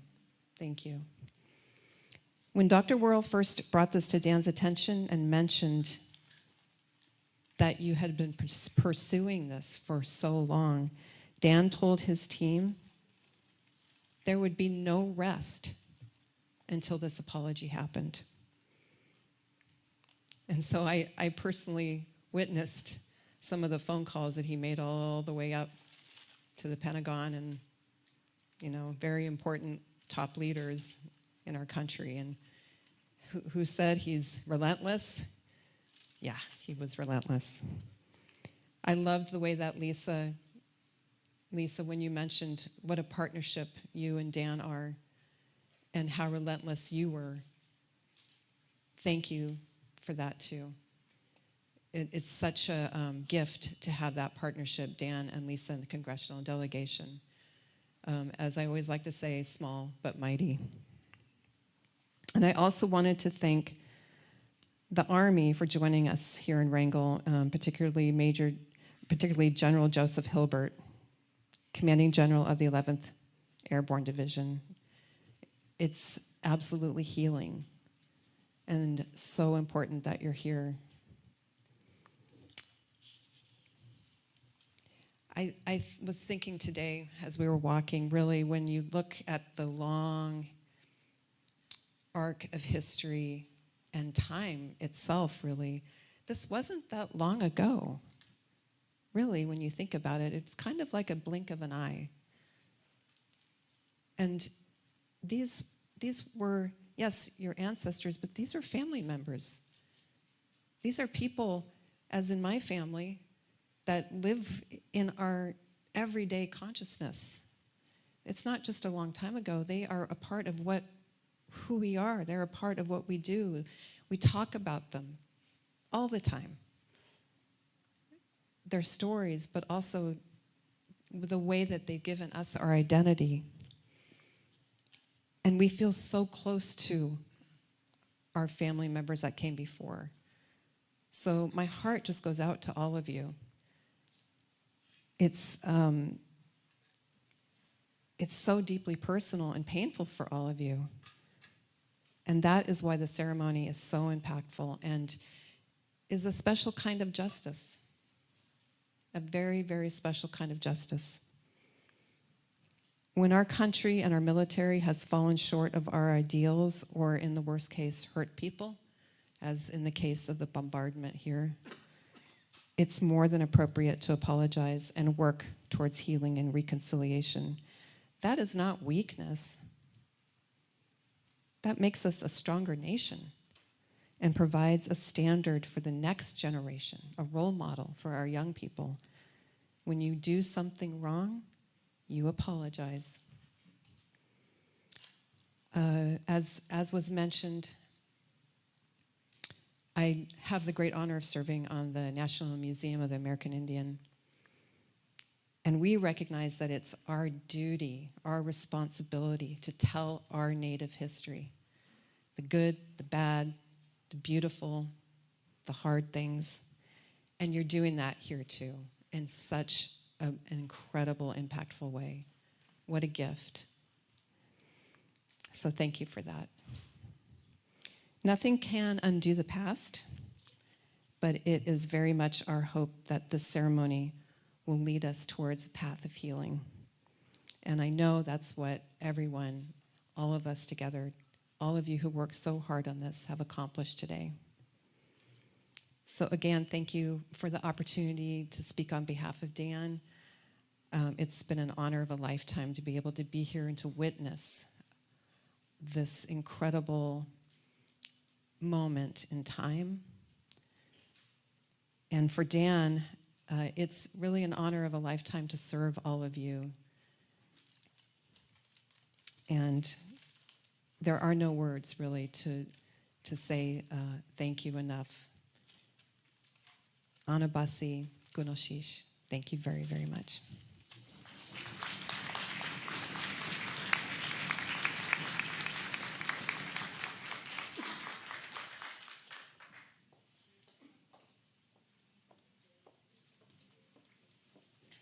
Goodness, geez, thank you so much, Mrs. Sullivan.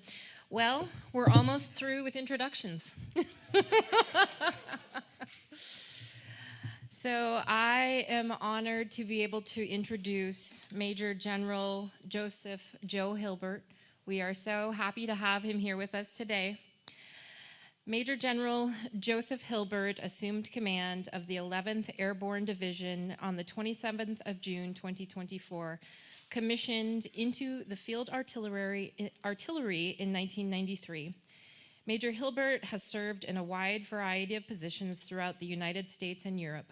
He previously served as the Director of Force Development for the Office of the Deputy Chief of Staff at G8, the Commanding General for the 7th Army Training Command, Deputy Commanding General for the 3rd Infantry Division at Fort Stewart, Georgia, Commander of Operations Group at the Joint Multinational Readiness Center, Commander of the 82nd Airborne Division Artillery, and Commander of the 5th Battalion, 3rd Field Artillery. His staff experience includes Chief of Current Operations at 17 Air Force Corps, Deputy Chief of Staff for 7th Infantry Division, Chief of Operational Fires at the Joint Special Operations Command, Operations Officer for the 18th Field Artillery Brigade and 3rd Battalion, 27th Field Artillery Regiment, and aide-de-camp for the Commanding General, U.S. Army Security Assistance Command. Major General Hilbert's operational deployments include Operation Uphold Democracy and later the United Nations mission in Haiti, Operation Joint Guardian and the Kosovo Force, and Operation Enduring Freedom in Afghanistan. He holds a master's in security studies from the Army War College and is the Olmsted Scholar, having earned a degree in European Studies from the University Leipzig in Leipzig, Germany. He holds a bachelor's degree in international ministries from the Moody Bible Institute and is fluent in German. His awards include the Master Parachutist Badge, the Army Distinguished Service Medal, the Legion of Merit, and the Bronze Star Medal. Please give a round of applause for the Major.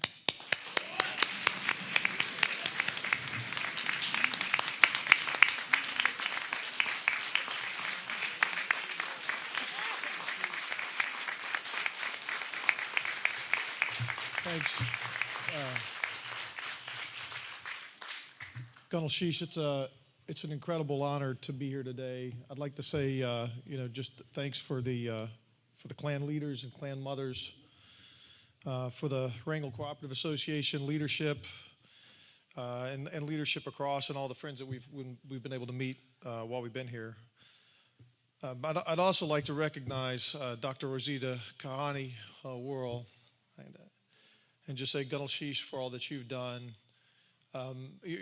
You are an inspiration. You said this is a great country, and I've lived all over the world. I've lived all over the United States, and I can tell you this is a great country not because of the natural resources we possess. It's a great country not because of the military might we possess, and we have the greatest military in the world. It's a great country because of people like you, and candidly, people like you and the citizens of this great land to which I have the honor to serve, and that's all of you. I'd like to thank Senator Murkowski and Mrs. Sullivan. Thanks so much for your comments as well. And then, candidly, a Gunal Sheesh to all of the, having just recently learned, as I learned about the Tlingit culture, a very matriarchal culture, I think I have to say Gunal Sheesh to all the mothers and fathers.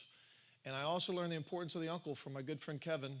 All the mothers and fathers and uncles who allowed and encouraged their sons, daughters, nephews, and nieces to put on the cloth of their nation and serve alongside me. And just Gunal Sheesh to all the veterans that are in here. It is incredible to have served with all of you, and it was an incredible honor for me, and candidly humbling, and something I didn't think I deserved to be able to bring in your warrior hats with you here today. As was mentioned, I do command the 11th Airborne Division and the U.S. Army Alaska, and I and several members of my staff are here today. And I just can't tell you enough how incredibly grateful we are to be here with you. And that goes from the arrival yesterday with the welcome song in the airport, something that was completely unexpected, candidly. But something that was incredibly, it was amazing to see, meeting with the clan leaders last night, and then being able to participate in the walk today, hear the history of this great community, hear the story of Shadow, and be a part of the balance that you have here today. It is as probably the newest person to Alaska in the room, having arrived in January, or I'm sorry, in June. I can tell you that what I continue to learn as I spend my time here, it's what my coworkers have known, and candidly, what you have known for generations, millennia even, is just how wonderful this land is and these people are that call Alaska home. And I'm honored to be home with you and be here with you today, someplace incredibly special and on what is an incredibly solemn but very special occasion. We're honored to be with you.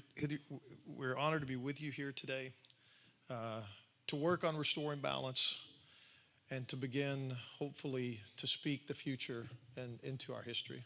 Gadol Shish.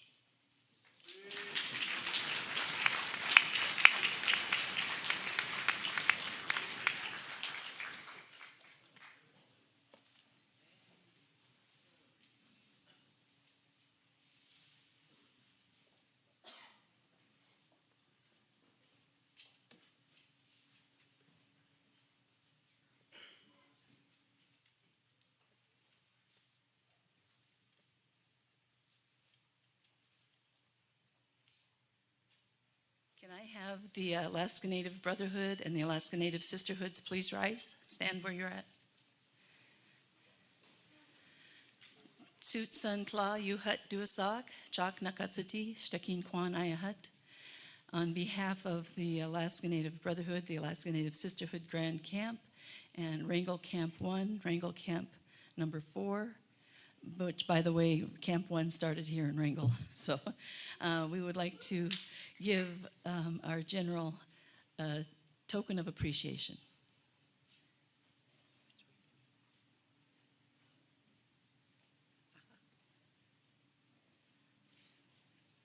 It's a handmade wall hanging.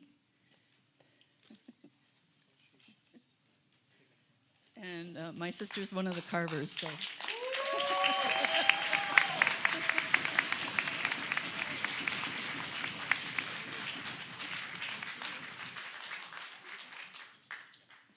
So we have, for your clan leaders, we have small gifts made, I think, going through the distribution process now. They're not much. They're small birch bowls, and on the birch bowl is the symbol of U.S. Army Alaska, which is the polar bear and then the North Star above it. And then we also have kulu knives, which I know are technically from another region in Alaska, and Yohamba. We thought as we were coming down and we brought the birch bowls, symbolically, it is from our forest to yours. So we just wanted to say Gadol Shish. Thank you.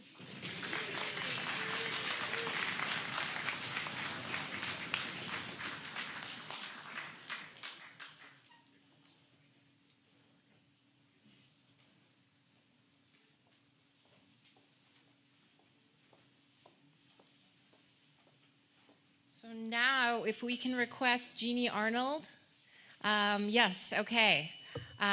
Mike Auktatsin Hoyt is going to do what he loves best. He's going to give us a history lesson.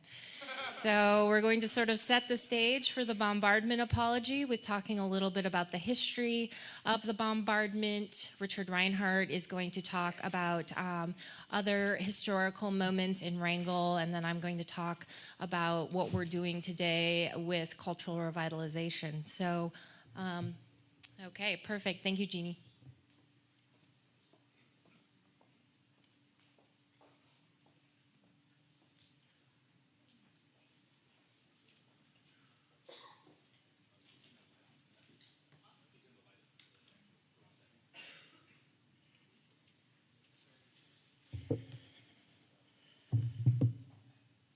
I'm sure none of you are getting tired of my voice just yet.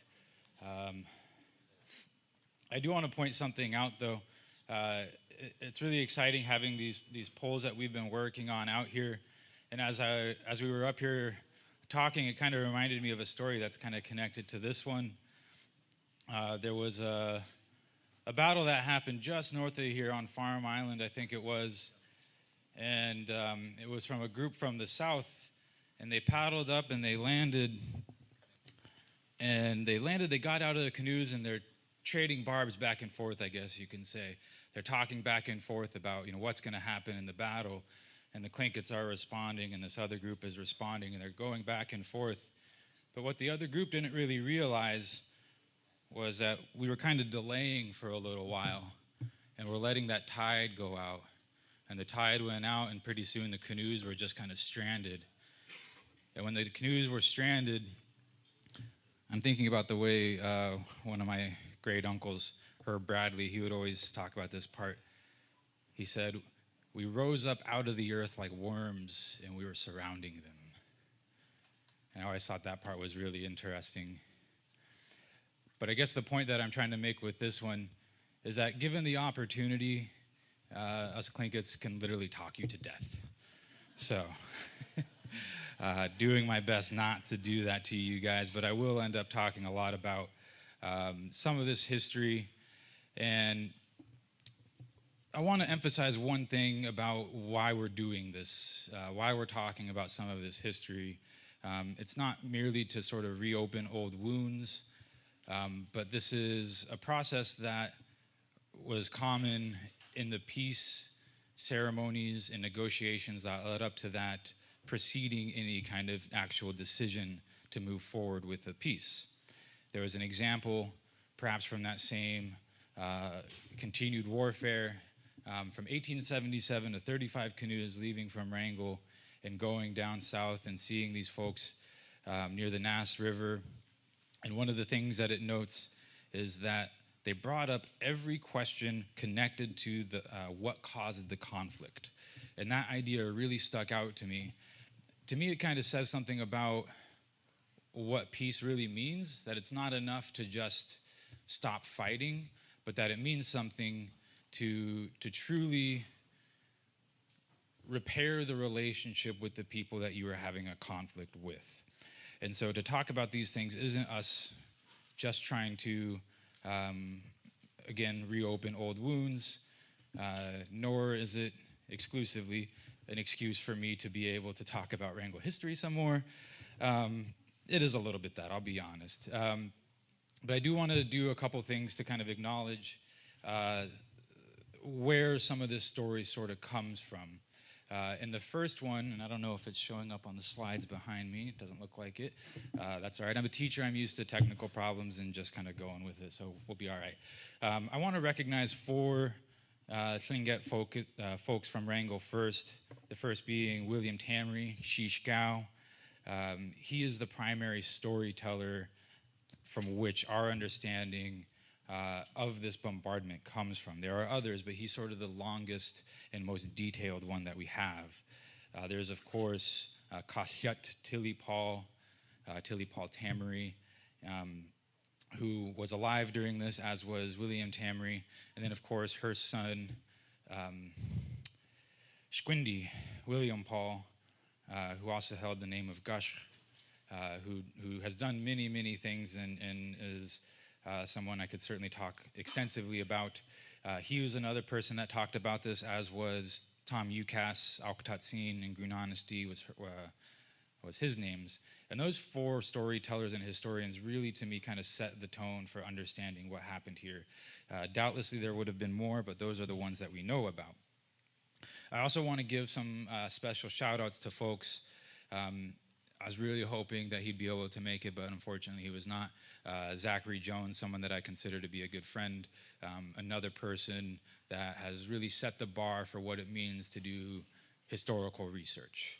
And on that note, I did ask Ronan to stand with me for this part as well, because his work has also been absolutely incredible, as I was mentioning earlier, and then you guys got a taste of being able to see that for yourselves. I want to also acknowledge Kagwask, Ishmael Hope, who worked with King Gesti, David Katzik, in translating and transcribing that story, that history from William Tamry. And so his understanding and knowledge of this is certainly way, way up there. I also want to acknowledge, of course, Kahani, Rosita, for all the work that she has done. looks like my slides have caught up with me. There we go, just in time, because I was going to start referencing a picture, and that would have been really awkward.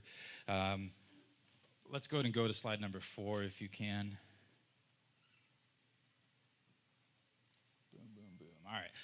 So, this is Yikaas, William Ucas. I believe I saw his namesake around here earlier this afternoon as well, my cousin Kenny.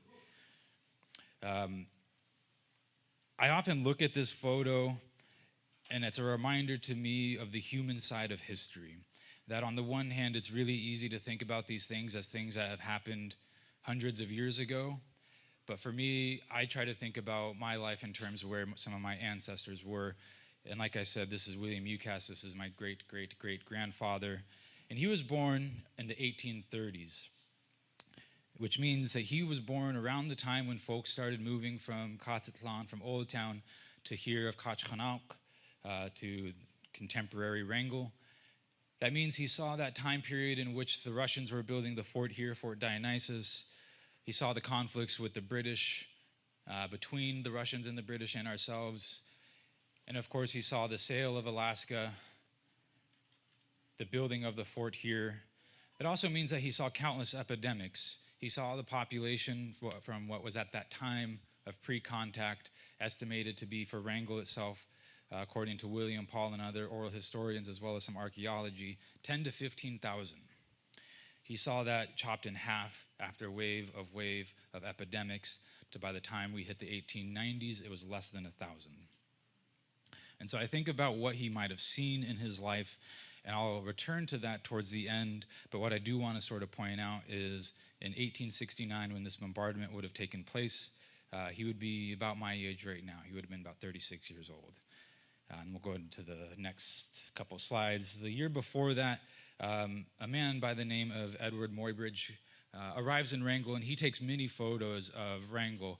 And he's a fascinating figure in and of himself.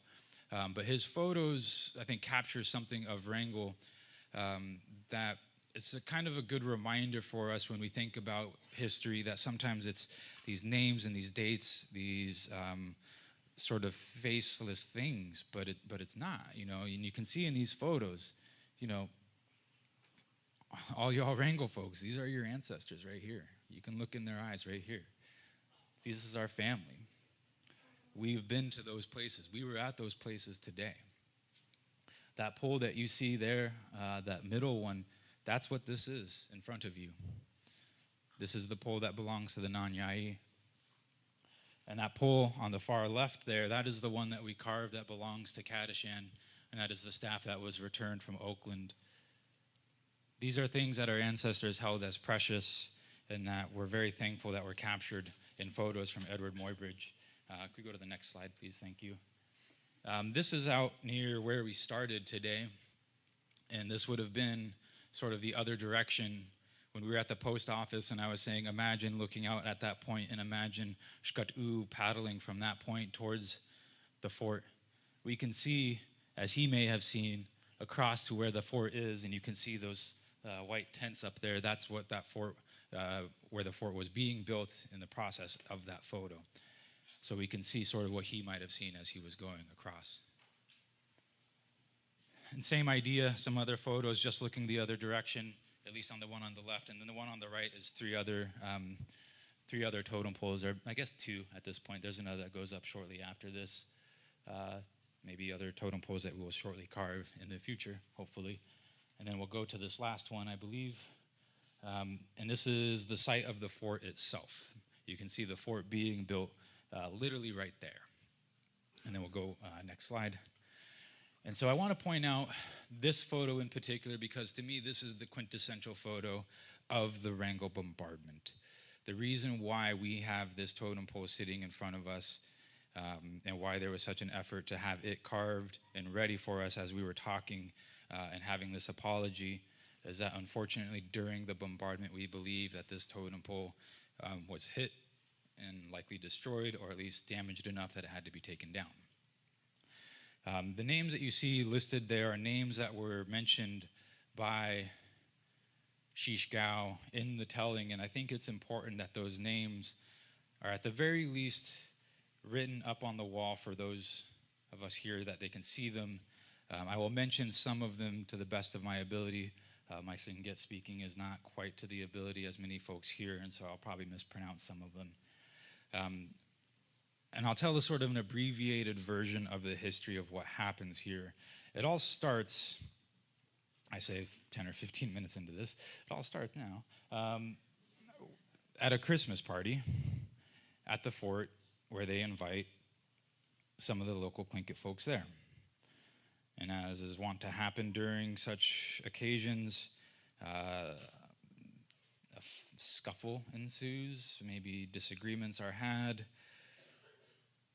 and two young Tlingit men, Shion and Istine, are killed. They are shot. One is killed on the spot. The other is hit in the arm or shoulder and dies later on from his injuries. Now, word of this travels to one of their relatives.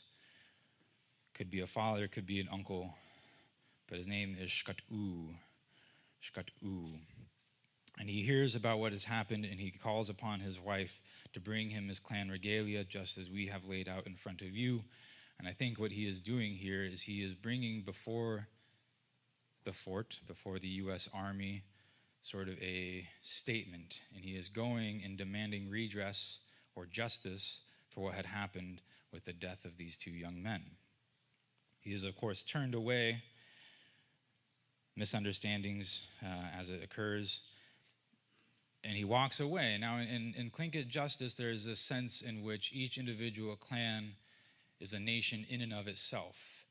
William Paul likes to emphasize the word na as nation, that each one of our clans is a nation. We make our own decisions. We make our own political action as a clan.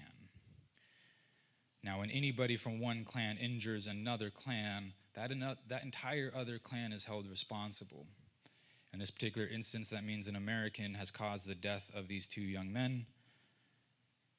Shkat'u comes upon a man named Leon Smith, Ankawu Kutla, as the name that is given to this guy.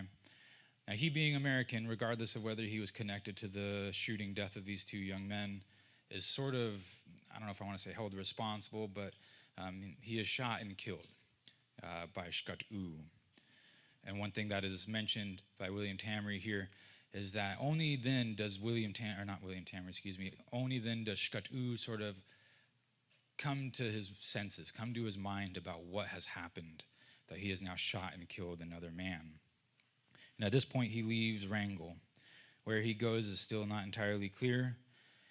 We do not know. But at this point, the U.S. Army is going to make some demands that this man needs to be turned over. And this is where I like to also, again, emphasize the idea of clan justice and clan sovereignty. That it was not in the power of many of our clans, save one, to turn over this man that did not belong to our clans.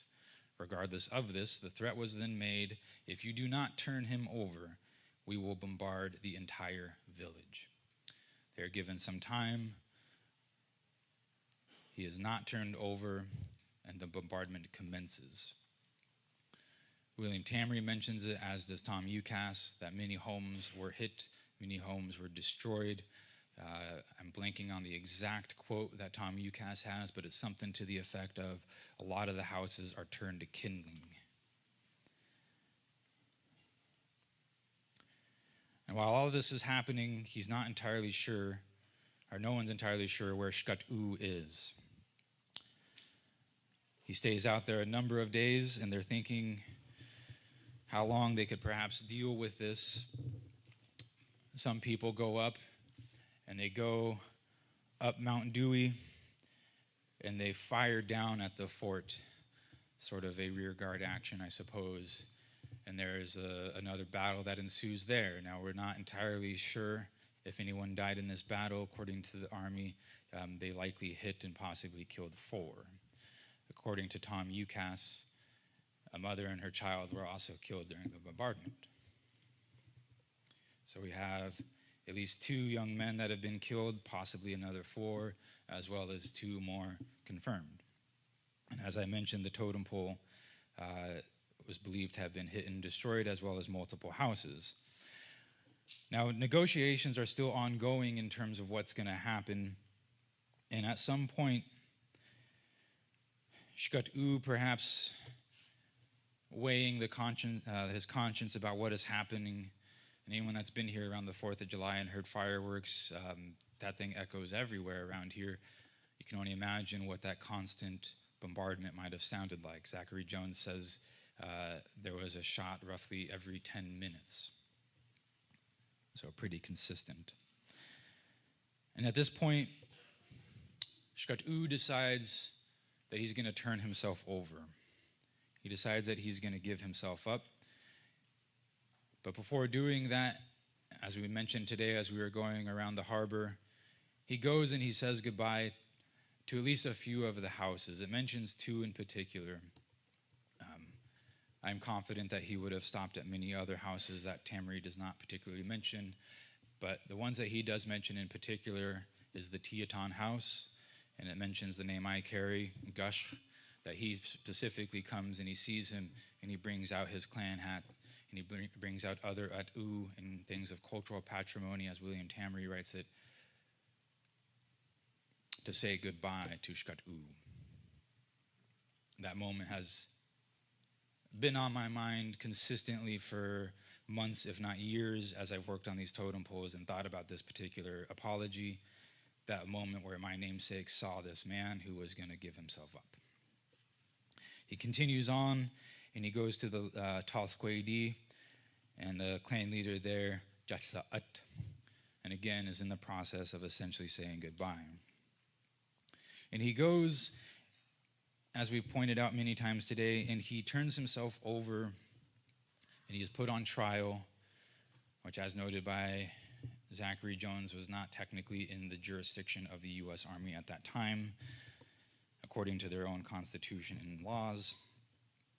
He's put on trial, and he is found, I guess you would say, guilty, and is going to be hanged. And I think about that moment of what that must have been like for him to turn himself over, knowing that he was going to be killed. It's been mentioned that the Capitol Christmas tree came from here in Wrangell, and while we were over there, we saw many museums, including one, I believe it's called the Hirshhorn Museum, and it has a statue by a sculptor named Auguste Rodin, telling the story of what are called the Burghers of Calais, these French noblemen who are under siege by the English, and the English say to them that they are going to continue their siege, and the only way to stop it is if these men turn themselves over. It's interesting how history can kind of, if not repeat, at least rhyme with itself at times. And one thing Rodin said when he was talking about this particular sculpture is that he wanted to capture in their faces, and I have a quote up here, the indecision of their last inner combat, the devotion to their cause and their fear of their own death,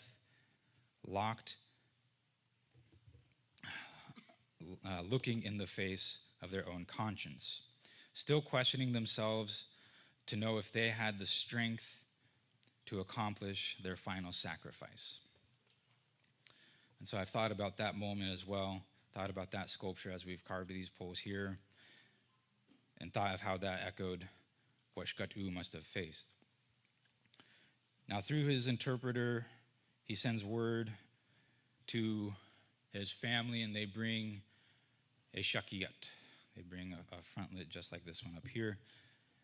And he sings a song, and for those that were at the post office, you heard that song this afternoon. And in that process, according to Tom Ucas, people of the village were made to come and at least watch, and that some were even given the instruction that they had to hold the rope and be the ones to pull to bring down that scaffolding that would ultimately kill Shkut-U. Perhaps seeing this, or perhaps, as Kahani noted, that this death may have caused further conflict.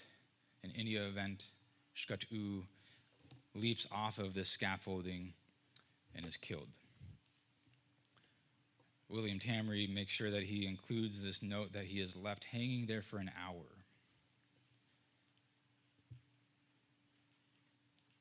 want to let that moment, pardon the pun, hang there for a moment so that you can sort of grasp that. He even notes it, and it's unfortunately not just an audio thing, but it is noted. He says his neck was that long afterwards, that they were trying to prove a point about what justice would look like. And that was how the bombardment thankfully ended. Shkat'u, having given himself up, was able to cease this particular bombardment, though there would be at times further conflicts between Kachkanauk and the U.S. Army. And I want to return again, if we could go forward a couple slides, to think about what William UCAS must have seen. So these are some photos, and we'll go a couple more, actually, sorry. One more. To this photo, let's go back one, sorry. To the two photos side by side. The one on the left is 1868, the pole that was destroyed. And then in the 1880s, we see a replica carved. We see small differences in how this pole was done between the two. I do want to give a shout out to Joe, the carver, who extensively studied these photographs, and multiple more, and I think captured the spirit of all of the figures of this pole brilliantly. But so there's a few differences that we can see that sort of tell the difference of how these poles are different. And we'll go to the next one. The other pole that you're seeing over here to my left is one that I believe was carved perhaps for Shkat'u himself after the bombardment. It first shows up in paintings or photographs in the 1880s, so a little bit after the bombardment itself. It is on a grave marker. And let's go to the next slide. At a certain point in the 1890s or 1900s, is moved to the grounds of the fort. And so using sort of that plus a little bit of, maybe you can call it inference or deduction, it is possible or perhaps even likely that this was carved as a grave marker for Shkat'u. It matches the time frame as well as the locations that were prominent, as well as the clan affiliation, that this would have been moved perhaps to denote the place where Shkat'u was then tried and hanged. And so that's why this was another one that we wanted to bring out and bring forward.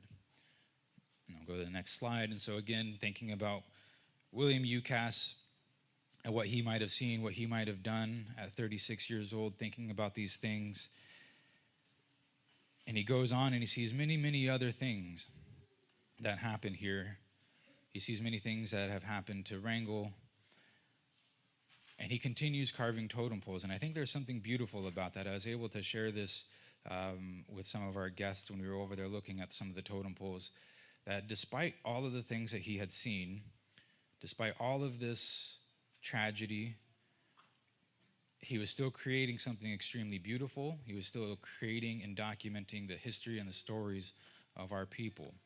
And for that, I'm really thankful. And I think there's something really profound about that. And I guess what I would sort of point to when I look at this particular table in front of us, it's often said that we are a conquered people. This does not look like a conquered people to me. This looks like a statement of who we are, a statement that goes back hundreds of years, thousands of years, and a statement that will continue to go forward accordingly. And so as I was thinking about this, I'll go to the next slide. I was thinking about what Shkat'u did and what he sort of said with what he was able to do to make that sacrifice for his community. And I think about some of the other folks that we've mentioned today, such as Kadishan. We've mentioned the names of many of our ancestors and our elders, and the names that continue to be carried on, such as with Charlie Jones here, a man who you'll hear more in detail about from Tashi, from Richard in just a moment, but a man that stood up and fought for our sovereignty, for our citizenship. You see his influence, again, on somebody like William Paul Shkwindi, and you see that influence of standing up for our people with other people, and forgive me for I guess tooting my own horn about family, but in somebody like my grandma Ethel. And so I wanted to not just talk about a lot of difficult history and say all the bad things that happened, but to remind us of what it was to sort of stand up and believe in something, and to be willing to fight for something, to die for something, but to live for something as well. And that's what these elders, I think, have shown for us. And that's something I think Shkatu and the others that lived through this bombardment showed for us. Gunalchish.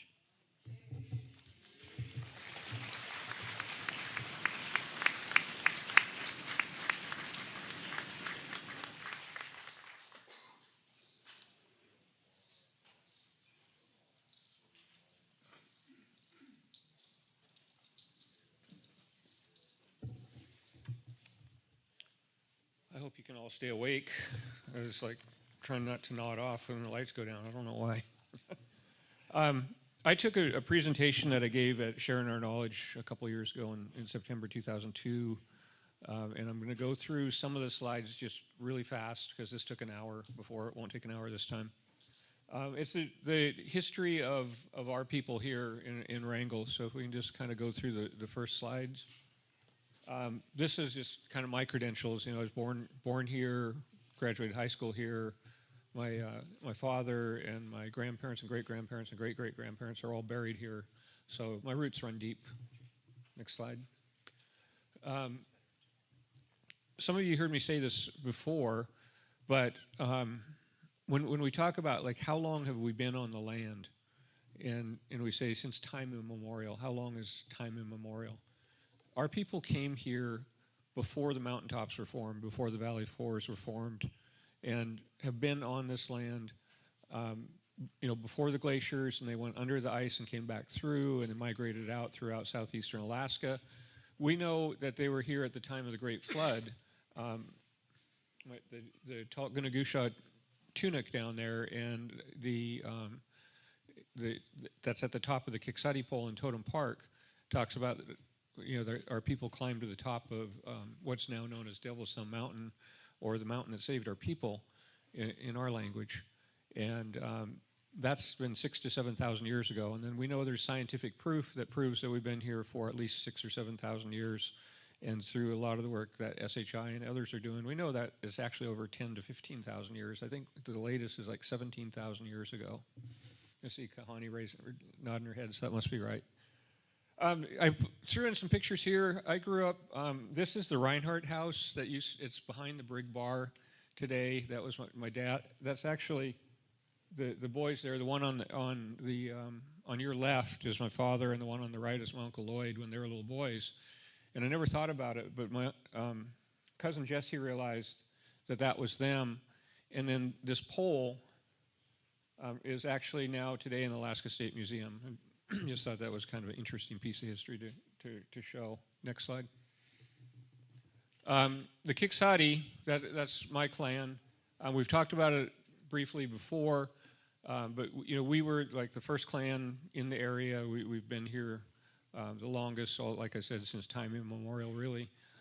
And we are related to the Teton. They branched off. They were actually known as Kiksati previously. And the next clan slides, I'm just going to go through really quickly because it's been told by their own people and I don't want to retell it. The Kachudi is another Raven Frog clan in the next one. The Teton, another Raven Frog clan. So those are our three Raven Frog side that we have today. We also have the Kosquidi and the Tulquidi. The Kosquidi, we don't have any of those today, but that's Kadashan's clan, and there was a little bit spoke about on him, and there's quite a bit of history that we know through the Swanton stories about that he shared. Next slide. We have the Nanyai. You see a lot of their too up here. It's our very prominent wolf brown bear clan. Next. A little bit about the Shakes lineage. We have history going back to from Charlie Jones, who we'll talk about a little bit, was Shakes the 7th, and then the stories go back past Shakes the 1st. So these histories have with us for quite a while. That's approximately like into the early 1700s. Next slide. This one's an interesting photo that I like. It was taken at the Smithsonian Archive building, and that is Octawatsin Mikey Hoyt looking at the war canoe. That it's sitting in storage. He was back there with my father and I. We were there for the repatriation claim on the Teton Crest hat at the time. Next slide. This is the. Oh, if we could we back up 2 slides, please? There. So you can see that's the that same canoe in the background, or you can kind of see it sort of faded in, but that's that same canoe on. And then if we go forward one, that went back to the Smithsonian in 1894. So it's sitting there today. It's just kind of being stored. Okay, we can roll forward a couple. We had the Kayashkiti Ton, and now we have the Siknahadi, the Huknadi, and the Yekon that are all of our bear clans in Wrangell. Next slide. So this is where I'm going to spend a little bit more time. The written history of Wrangell. And there's quite a bit. It goes clear back to 1793, and this is at the time when Captain Vancouver came to town, and he wanted to meet with our chief, who was down in Cutzlatan or Old Town. He said, come bring him up here, and Chief Shakes was, no, you bring him down here, and he's like, I can't, my ship can't make it down there. So he sent canoes that actually lashed on to his big sailing ship and paddled and towed him down to Old Town. If you can imagine that, a large ship like that being towed by a bunch of canoes. 1893, the Russians build their fort here. Chief Shakes V moves to Shakes Island. A couple decades later, the British come, and they're here for a while. They have a bit of a squabble with the Russian Lieutenant Zarambo. But they end up having a lease for about 20 years. In 1867, that's a big day, October 18th, that's when Russia sold Alaska to the United States, or so the United States thought. Wrangell grows from a gold rush, the Klondike Gold Rush, Cassiar Gold Rush. At one time, there were like 10,000 people here, and the town was much larger than it is today. The bombing, I'm not going to go into because we've talked about it quite a bit, but that's the next bit of written history there in 1869. Early 1870s, the Presbyterian Church and the Catholic Church are built in Wrangell. Many natives, including Tilly Paul Tamry, are active members of the Presbyterian Church, but you'll see over here that things kind of change over the next couple decades. 1879, a known naturalist, John Muir, came in and explored. He took a lot of notes about things that happened. 1882, George Thornton Edmonds was a Navy lieutenant stationed in Alaska. Took a lot of interesting notes, took a lot of pictures, recorded a lot of our culture and history. Passed away before his book was completed. It was completed in 1955 by Frederica de Laguna. This is what most of us know as the Red Book. It's a very authoritative, very, very well-written book on Tlingit history. The potlatch in the end of the 1800s, it has the frog blanket that's right over here, was brought out. The flotilla robe, these are all around that same time period, and the raven pole. 1902, the Alexander Archipelago Forest Reserve is created, and that today is known as the Tongass National Forest. And I'm telling you all these things because these actually affect us where we are today, all these things that happened at these times. In 1903, the city incorporates in Wrangell. 1904, John Swanton, anthropologist from Harvard, conducts field work and studies, including a number of interviews with Kadashan, who we were speaking about earlier, the Koskoidi clan leader and the great-great-grandparent of the Feller family here. In 1905, Reverend Corser formed the St. Philip's Episcopal Church. It actually started, Ronan, thank you. I just listened to your podcast a little while ago about the history. It actually started in 1899. that he was commissioned up here, and he started figuring out that the natives were not being treated well, if you could imagine. So the Presbyterian Church had about 50, 60 regulars that were from the native community, and then through the Klondike Gold Rush, there were a lot of European settlers that had moved up here from back east and other parts of the world. They formed the Second Presbyterian Church because they didn't want to go to church with the native people. They didn't want their kids in Sunday school with the native kids. So, Reverend Corser noticed this and said, things aren't right. He reports it. He takes on his leadership of his church, and he actually separates off, and they formed St. Philip's Episcopal Church, is first known as the People's Church, but later he becomes an ordained minister in the Episcopal Church, and it's been St. Philip's ever since, and it sits right in the top of the hill above the Kiksadi pole there. So next slide, please. Well, this is all about what we're to hear about today, but we'll go to the next one. So this is, I want to talk about a lot of this trauma and a lot of the way that things went here with the bombardment and like the stuff that happened with the churches and the things that happened with the U.S. government. Basically, they took away our land. They took away our language, they took away our dance, they took away our culture, and they took away our way of life.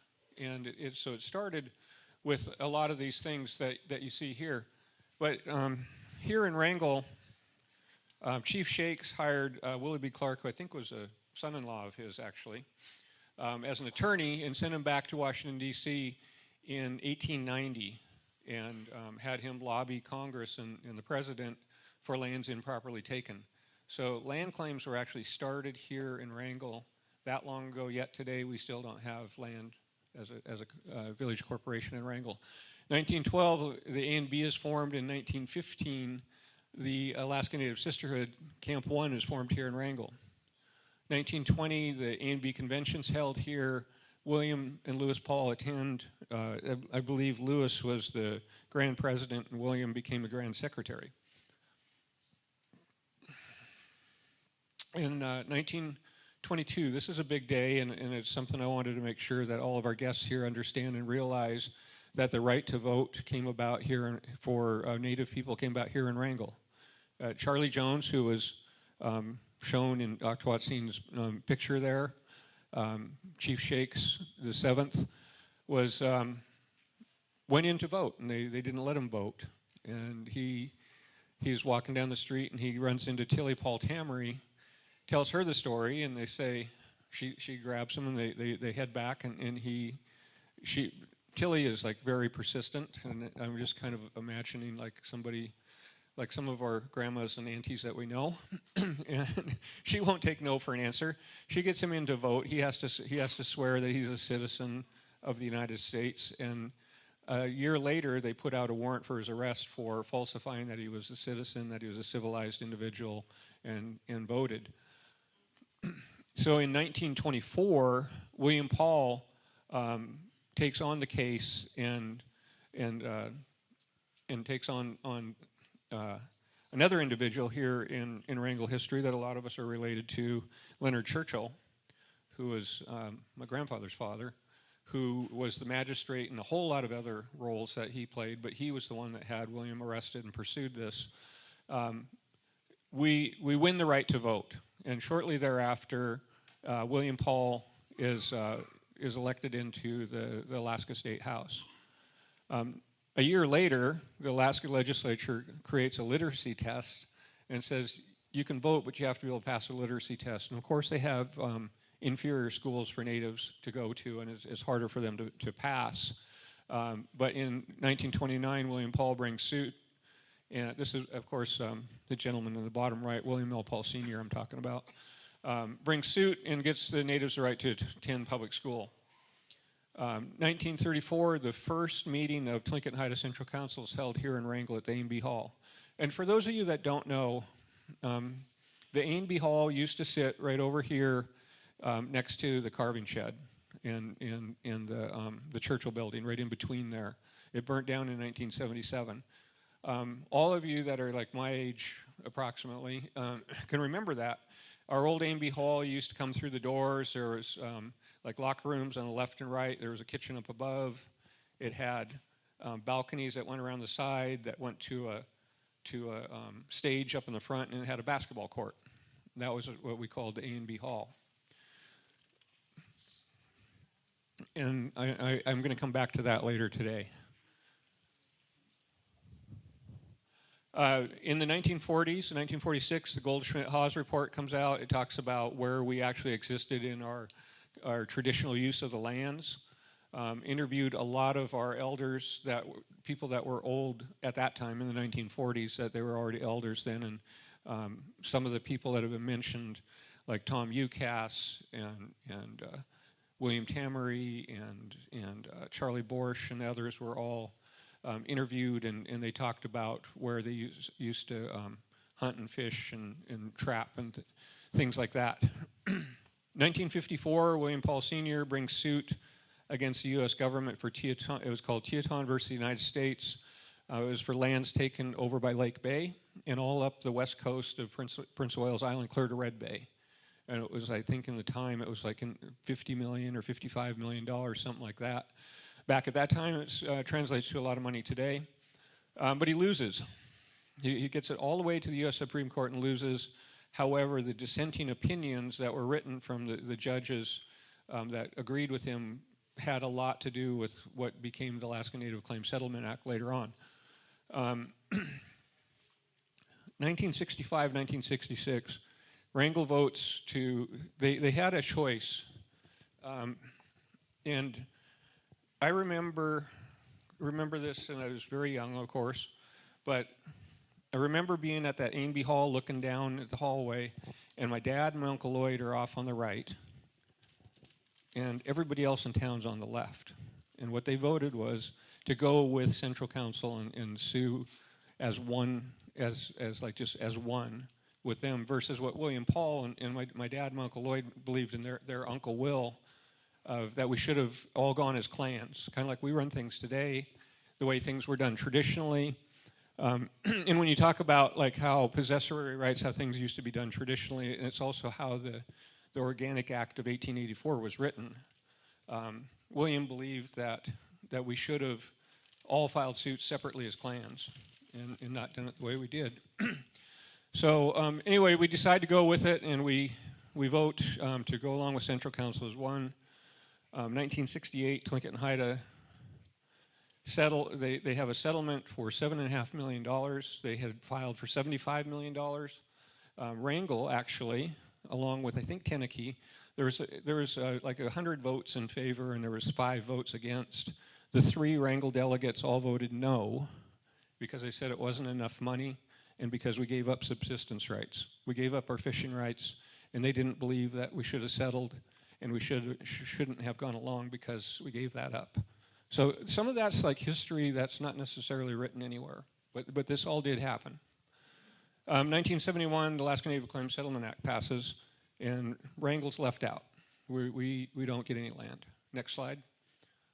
A little bit of legislative history, and it's unfortunately Senator Murkowski had to leave. She's been our tireless advocate, like I said. We have had now 7 bills. I needed to update this last one. The very first bill was back in 97, was actually Frank Murkowski, who was a senator then. Governor Murkowski was senator. That one of the greatest things he did was appoint his daughter senator, and then that legacy went on. Anyway, we have Lisa has done the bill in 2009 with 111th, again in 2015, 2017, 2020, and 2021, and then also in the 118th Congress we had Senate Bill 1889. And on the other side, on the House side, we had H.R. 4748 for Landless. And this last time, we were very, very close. We had actually got the furthest we'd ever gotten. We had a hearing. We had a markup. We got all the way through all those things, but Congress couldn't get it together, and they couldn't agree on anything. There were well over 100 land bills from a number of different states, and none of those went through. So we're back at it again, and we've already got at this point where Congressman Begich has introduced. We were wondering how he was going to be, if he was going to be supportive of our land claim bill. One of the very first things he did as soon as he took office is he introduced a new bill. Lisa and Dan will introduce when they think the time's right on the Senate side. So I think that is it. Yes, that is kind of like some of our current history and gets you up to where we are at today. Gonna sheesh.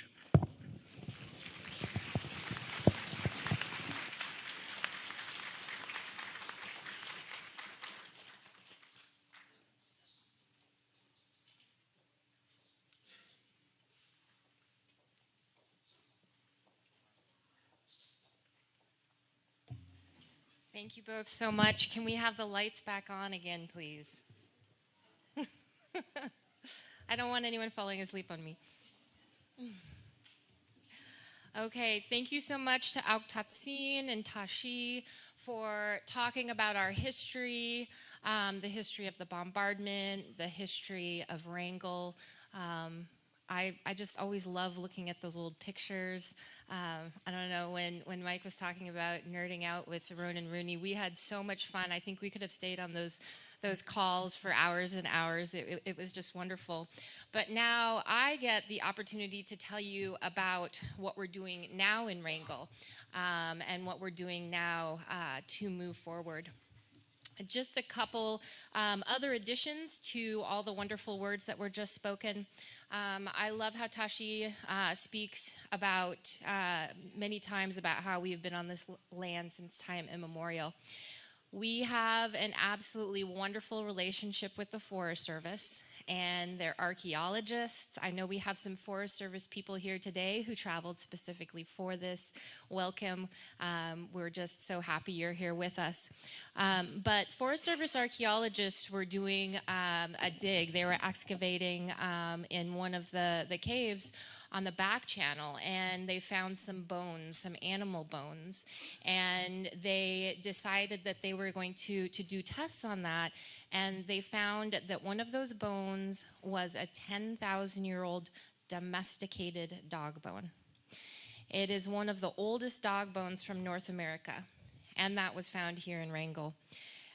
So just love when science upholds our traditions, and we love going out with the Forest Service archaeologists, Jane Smith and Gina Esposito, and we do cultural exchanges where they tell us what they know and we tell them what we know, and it just comes together and it's a wonderful time. And on one of those trips, we learned how to probe for shell midden. And I don't know if any of you have ever done that before, but shell midden were literally our candy wrappers. They were the shells from our clams and our cockles. And so what we did was we were able to probe for shell midden and literally tell where the outside of our houses were out at Annan. And those probes are very long, and they have an opening on the front of them, and where you see the purple, the purplish colored debris, those were our candy wrappers. And you can take that shell midden and rub it between your fingers, and you can still feel the oils of the proteins from 1,500 to 2,000 years ago. That's what they've dated that at. So we have a long, wonderful history here. I know my grandpa Topsy, also Tsagwedi from Kirkwan, he told me that our Tsagwedi people came down the Stikine River and paddled our way to Cake. And so when one of those archaeologists called us and said that they had found a pictograph of people paddling between Wrangell and Cake, it was just so heartwarming to think maybe those were the Tsagwedi going home. Yeah, so just a couple of other things. As we all know, Wrangell used to be at Old Town, and like Mike had mentioned, there were as many as 10 to 15,000 people there. We lived a life of balance, of caring for our lands, of caring for our elders and our opposites. And then the history that they had alluded to had happened, and that balance was no longer in existence. Our potlatches were outlawed, our language was banned, our totems were taken down, and our children were sent to boarding schools. My own grandfather, Kanash, was sent to Chemawa boarding school in Oregon. And there he was not allowed to speak his language. And my family tells the story about how he would jump up off the school ground and speak Tlingit, and then he would land, so he did not break the rules. And I was in Oregon and got to visit Chemawa and went there and held hands in a circle with the people I was there with, and we jumped off. We jumped up off the land and said thank you to my grandfather. So we have had,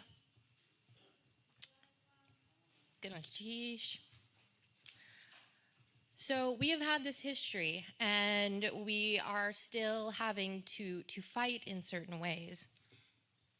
I'm honored, as I had mentioned, to serve as the president for the Southeast Alaska Indigenous Transboundary Commission. And that is a consortium fighting transboundary mining above the colonial border. And we like to call it a colonial border because that border was not in existence in our ancestors' time. They were free to go back and forth and care for the lands. Currently in existence on the Stikine River is the Red Chris mine. It was built by Imperial Metals, the same company that built Mount Poly, except the Red Chris mine is bigger. It has a tailings pond that's 344 feet high, and it's an earthen dam. When that goes, it will completely decimate the Stikine River. So we're still having to fight. There's still trauma where we're having to fight for our lands and we're having to fight for our waters. And I am honored to serve as the tribal administrator for the Wrangell Cooperative Association, because through that position and under the leadership of our WCA Tribal Council, we are able to move forward, and we're able to reverse, I don't even want to say reverse, but just to move forward as a people and to bring our culture back to its vibrancy and its balance in the way it was in the time of our ancestors. So I just really briefly want to tell you about what we're doing to work on that. So Wrangell Cooperative Association, we have about 890 tribal citizens. So honored to be a part of the federally recognized tribe. And some of the things we've done, we really are looking at how we can help our tribal citizens with food sovereignty. That's one of our big projects. So when COVID hit, we decided that we wanted to do more than hand out food cards and grocery cards and electric payments, which we did. So what we did was we built smokehouses for every single house in Wrangell. We hired tribal citizens to build these, and those who couldn't house a smokehouse got Big Chief smokers. We called Big Chief and asked them to remove their logo for obvious reasons, and they did, and they replaced it with the WCA logo. And it was sort of like Christmas, watching these smokehouses being delivered to all the different houses. We are in the process of putting in community gardens. If you look at the old pictures of Wrangell, no one had lawns. They all had gardens in the front of their homes. And then this is a project that I think is very near and dear to all of our hearts, the totem restoration project.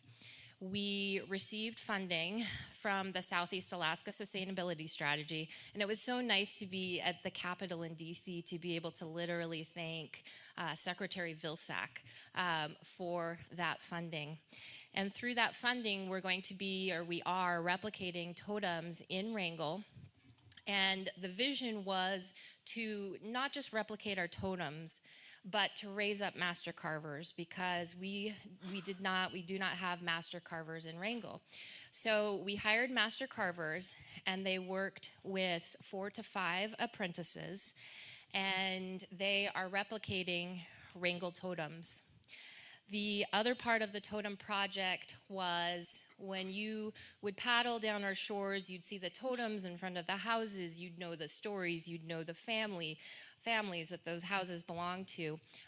Obviously, our totems had many purposes, from mortuary poles to telling our stories, our histories, to shame poles. And one of our goals with this totem restoration project is to once again have our children be able to read our stories, to once again have them able to read our totems. And so when we do our totem raising, and we're looking at this summer, maybe around the 4th of July, so we'll have a lot of people back in town, we want the youth to tell those stories of those totems. When we have the totem raising, it will be the first totem raising in Wrangell in 37 years.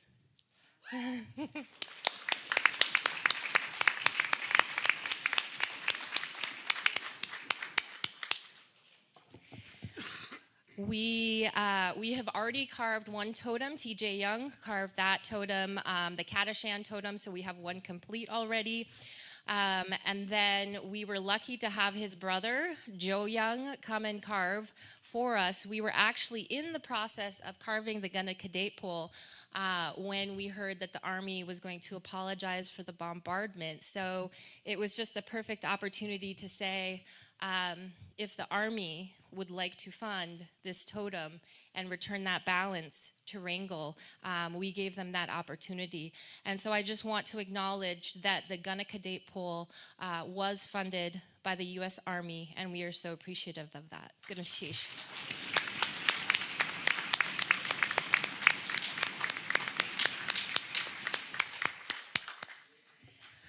Part of the Totem Apprentice project, as I had mentioned, was to raise up our own master carvers. And we have evidence up here with us that that program, that project is working because Shkat'u's grave marker was carved by one of the apprentices, Auktatsin Maikoit.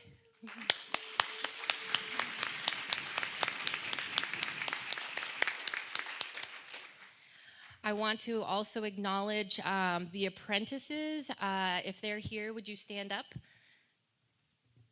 We've got Linda Churchill. Okay, Linda's in the back. She is a wonderful adzer, carver, painter, all things, one of our apprentices. Yay, Linda.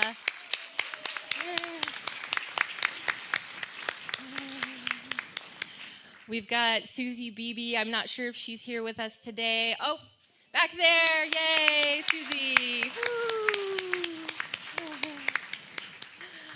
And not with us today, but definitely an important part of the project, Tony Harding also is an apprentice. And so I'd like to give Joe just an opportunity to say a few words, if he would like, about the Gunna Kadate pole and his experience.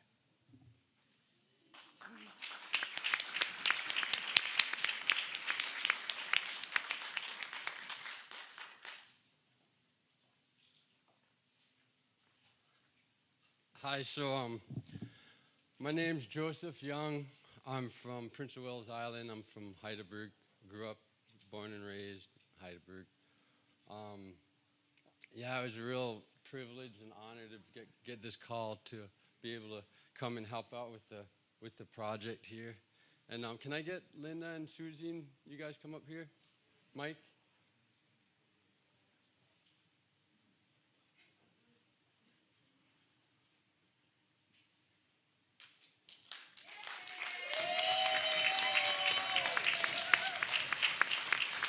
So yeah, we got all the apprentices here. We're missing Tony Harding. He's over in Petersburg right now for basketball.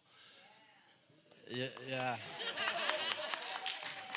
So yeah, it was a good maybe fall. When we start? Maybe like it was in the fall, a little before Halloween, and we had a good couple months. Got to meet a lot of new people here in Wrangell. It's been about 30 years since I've been here. I think in high school I was here last, so it's about 30 years now. And it's been a real fun time this summer or this winter working with these guys. I got to sit and listen to all the things that were going on in Wrangell all winter, and seemed like the best, the more energy they had in the stories and the more things that were going on, the faster they'd work. So I didn't mind listening to them. But yeah, I'd just like to publicly thank everybody that's brought me onto this project, WCA, and everybody that's been really accommodating in Wrangell since I've been here. And it's a real privilege and honor to be able to carve something like this, because this guy, Kaji, is probably considered, in my eyes, is probably one of the best Northwest Coast artists I've ever seen. And it's just so emotional to be able to do that as an artist. It's kind of like, if you could imagine trying to replicate something that, like what Michelangelo or something done, like anything like that in my eyes. And I'd just like to publicly thank my apprentices. They did a really good job, and we kind of had just a couple months to finish it. The plans changed from the Bear Up the Mountain pole, and we had to get this done, and we were painting to the last second. So we got it done.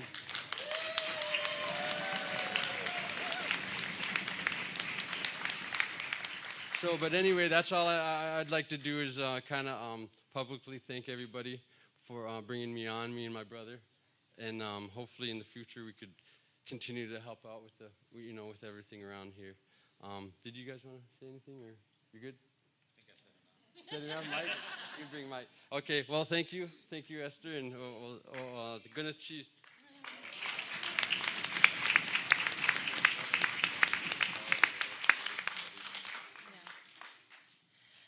Goodness cheese, Joe. I think it was meant to be that Joe came and carved the Gunnica date pole. Goodness cheese for all the many hours that you spent studying the old photos. And hey, Joe, I'm talking to you. Goodness cheese for all the hours you spent studying those old photos. I know Mike would talk about how you just spent so much time and effort and put your heart and your soul into this pole. And so I think it was meant to be that you were here, that you were the one that carved this pole, that you were the one that was here along with your brother to teach our apprentices. So Ganesh Chish, you are now a part of Wrangell.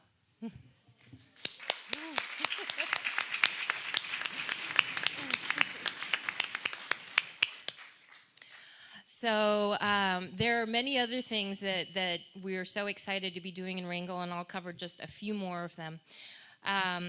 As you all know, we now have our language in the schools. We have language classes for adults now in Wrangell. We have our arts. We are bringing back classes. Lots of exciting things that actually a lot of people in Wrangell don't even know yet because they're so new.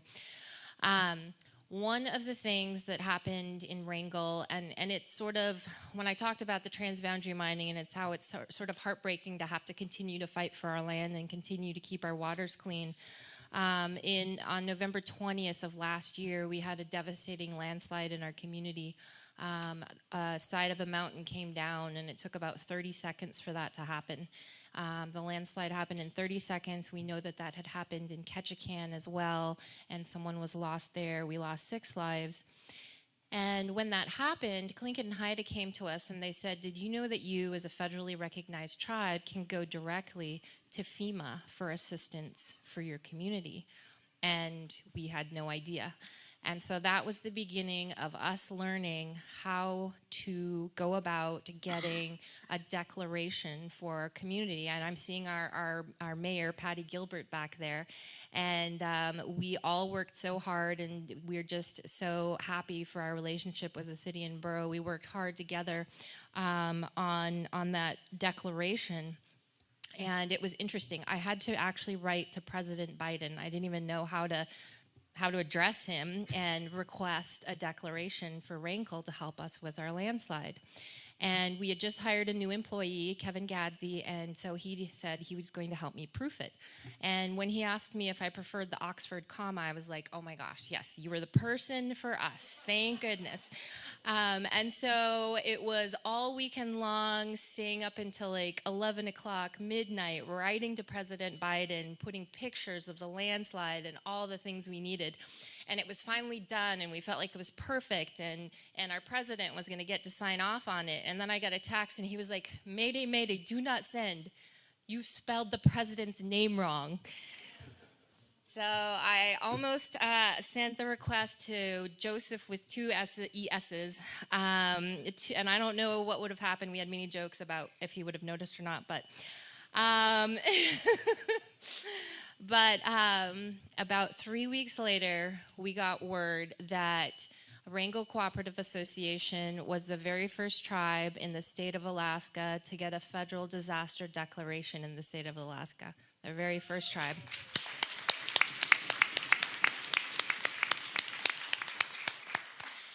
And what that meant was not only were we going to have the opportunity to clean up our beach, a traditional subsistence beach, but it also gave us the opportunity for each and every citizen in Wrangell to receive twice the amount of assistance that they would have received through the state.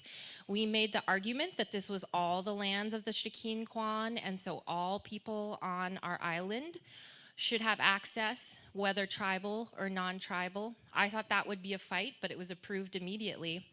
And then as we went through this process, we were looking at not necessarily what was just going to affect Wrangell, but what would affect people who came after us. And one of those things was, if you are in a devastating event and you lose a freezer, they will replace your freezer, but they will not replace the contents of your freezer. And so for us in a traditional subsistence society, we know that the contents of our freezer are infinitely more valuable. They're our spring and our summer and our fall, putting away food. They're our connection to ancestors. They're our food. It's our way of life. And Wrangell did not have much food loss, but we asked FEMA, how could we go about and change this for everybody? So they asked us to write a letter. So Mr. Ed wrote another letter. And we specified the executive order from President Biden in 2023 that specified that funding for tribes should be equitable, accessible, and that tribes know how best to steward their lands and what is best for their tribal citizens. And another 2 weeks passed, and we received word that for the very first time ever, FEMA covered traditional subsistence foods in disasters. And that set a precedence for the whole state of Alaska for our traditional subsistence foods to be covered. And it also set a precedent across the whole country. And this is significant because whole communities up north lost their entire food supply and they were struggling to get food. So through Wrangell and through our efforts, traditional subsistence foods are now being covered in the United States.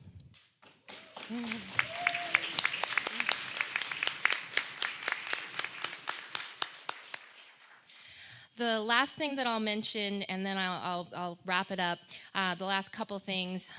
We were also the first tribe to get a crisis counseling program grant, which basically means you could ask for as much money as you wanted, and it was related to helping your people get over trauma related to a natural disaster.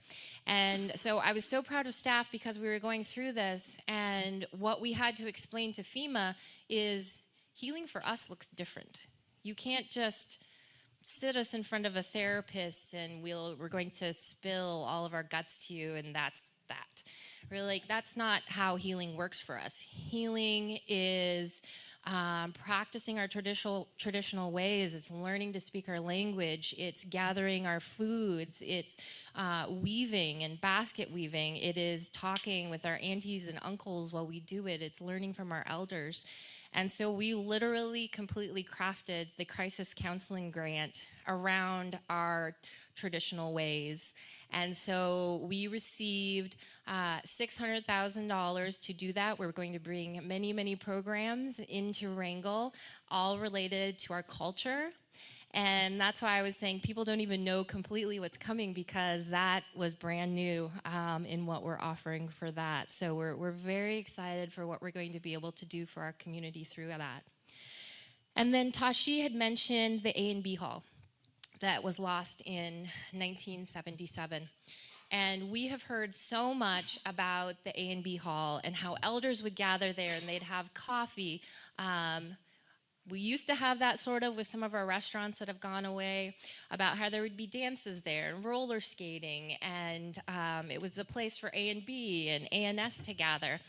And so we really took that to heart at the tribe, and we are in the process of purchasing 6 acres from the city and borough of Wrangell, Gunashchish, to be the site of the future A&B A&S WCA Hall.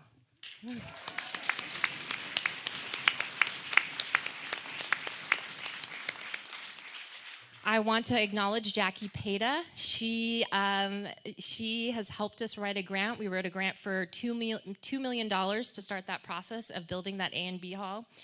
And so these are just a lot of the things where we acknowledge our history, we acknowledge the intergenerational trauma. We know that that trauma lives within our genes, but we're more than that trauma. We are also our ancestors' strength and the heart of our ancestors. And so this apology, I think, is so important because it's an acknowledgement. It is the start of the process for healing for us. Literally, the trauma of that bombardment lives within the citizens of Wrangell, Cake, and Angoon, and so this is so important. And one of the things that I love to think about as I'm doing this wonderful work with our wonderful staff is the fact that we can't lose. We have to do this work. We have to bring our culture back, because our culture not only is so precious to us, but there's so much about the balance and the respect in our culture that if we were to share it with the rest of the world, we could truly change this world. We could truly illuminate this world. So we can't fail.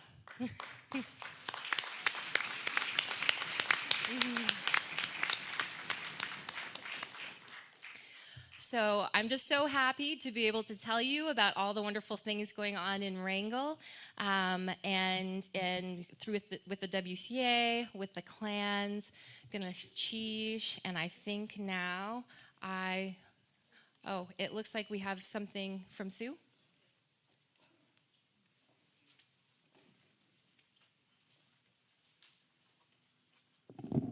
Karkwat Ayahat, Nanyai Ayahat, Kiksadi Yeti Ayahat. As an elder of the Nanyai clan and as former president of Tlingit and Haida, I would like to let you know that we put down the money for one of the pools, and it was so great that Lou and my great-grandfather's pool was done first, John Kadashan's. And that pool shows the history of how the Kadashan family and the Shakes family are intertwined. It's documented in a magazine from one of the museums in Washington, D.C. So, goodness cheese, I just wanted to let you know that. And I'd like my former board members to stand up. Arthur, Lou, Sandy.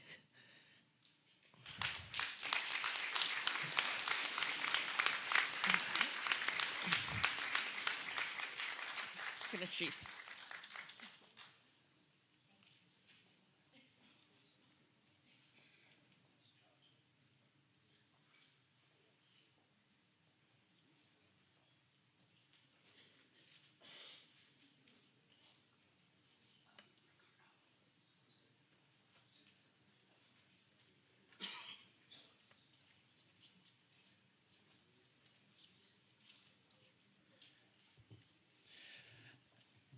The next portion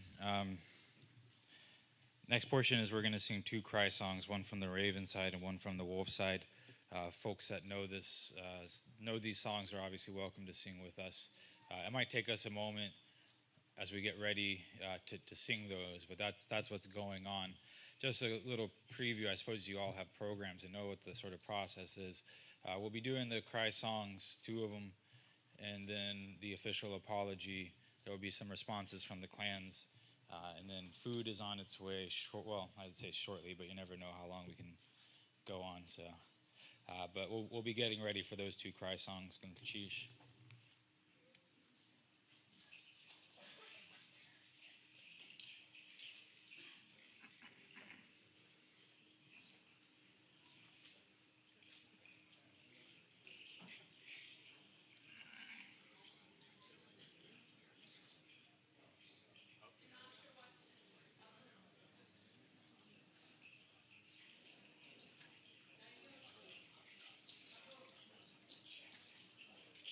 So for the Raven song, we're going to do Souk song. People that know it real well, Ethan, Dixie, Ishmael. Heather's going to be right back. She went to get Ray. We'll wait till Ray's here before we do it. And then Catherine and Mike and I will do it. Ishmael, over this way, please.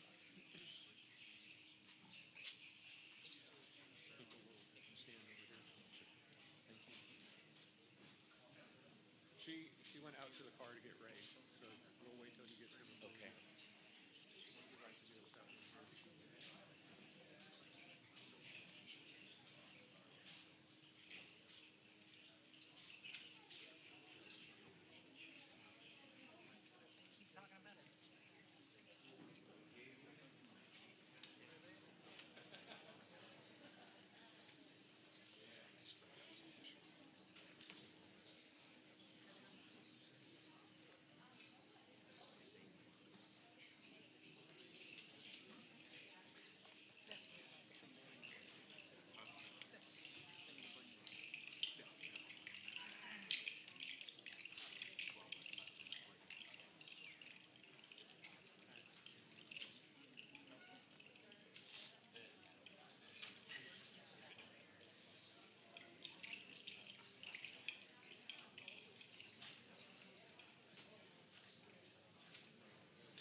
Kraft said he really wants to do this.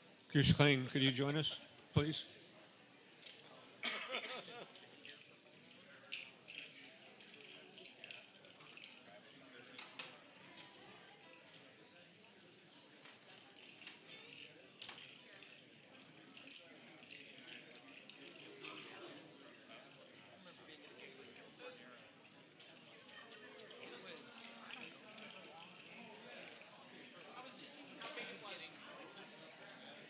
Like, I had to talk to him like a talk.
have one. It's just 20 bucks. Oh, okay. It's heavy.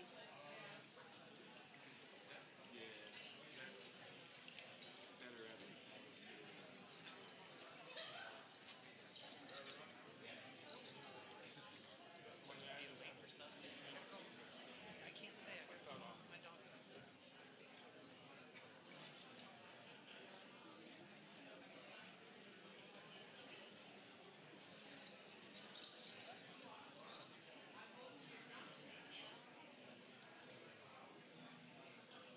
Yeah, that general is change of command was, I think, the last like official mission we did at 11th.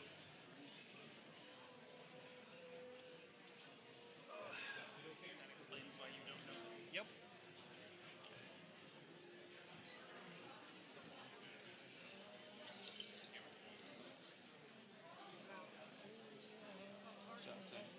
Hey, put it on. You guys almost ready? Yeah.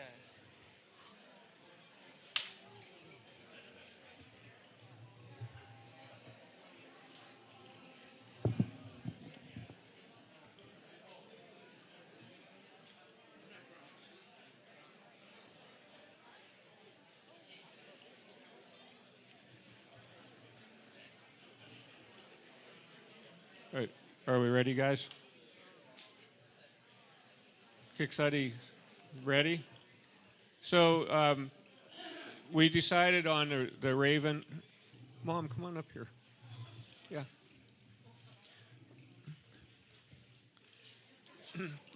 We decided on the Raven song, the Raven Cry song. The decision was to have Sook Song.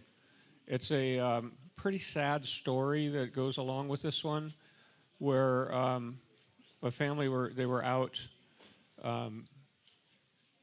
gathering foods, and they lost the baby, and in a canoe. And when they found the baby had passed, and so this is the mother singing a cry song for the lost child that she found on a beach further away. And I won't go into, there's more detail, but that's probably enough.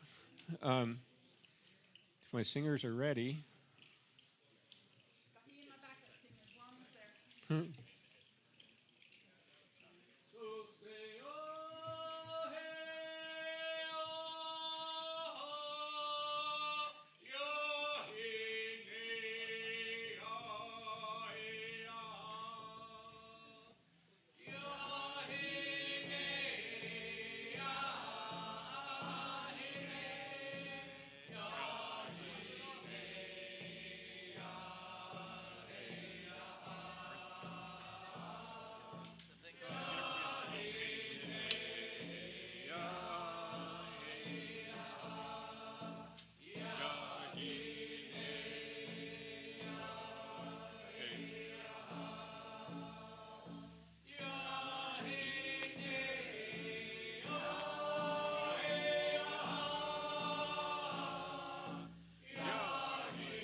So we will let the Eagles come in and do their cry song next, just so that the Army and others outsiders. I think a lot of our Native outsiders know this, but these are not what we would call tourist songs that we sing for happy times. These songs, like the one that you just heard, are memorial songs that we only bring out. There are big songs. We only bring them out in big parties. So whenever you hear this song and the next song, you know something big's happening. It means something important's happening. So, Gunesh Chish, thank you for listening, and we'll switch over and let the Wolves do theirs.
See, that one was right here.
No, you don't got those. It's a really heavy song we have to bound. That what? We don't get this song. No, I know. So you don't have it. Oh, okay. You took a picture of it. I mean, I have it. I don't think I have it. Be careful.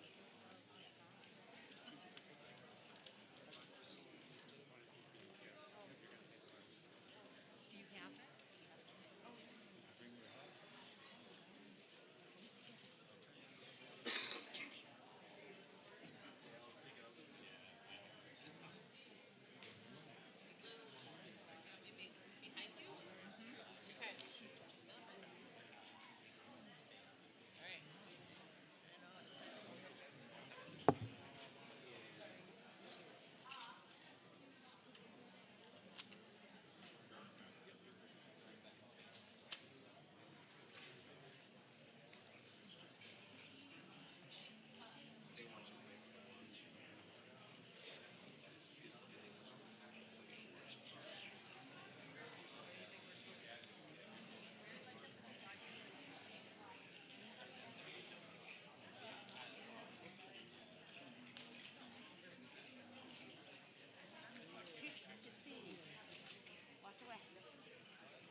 John's hat? They're putting it on him.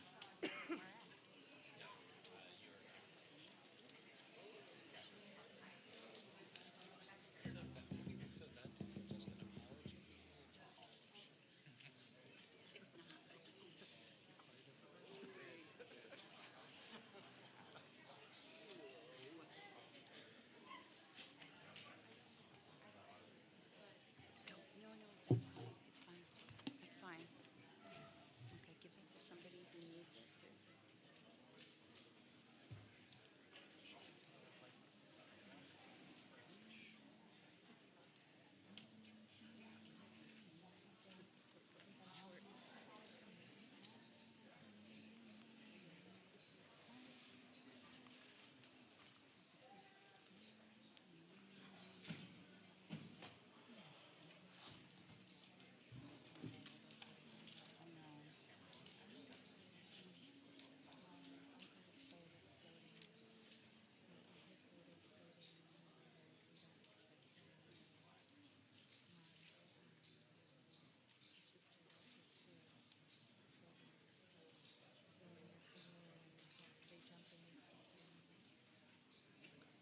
We can't. Yeah, you can if you want, but it'd be best if you would have the paper with you. I'm so sorry. I didn't realize that. I thought I didn't realize I was going to be asked. I should have been ready. I'm sorry. No, that's okay. Because I keep forgetting how it goes.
When I'm loud, I'm right.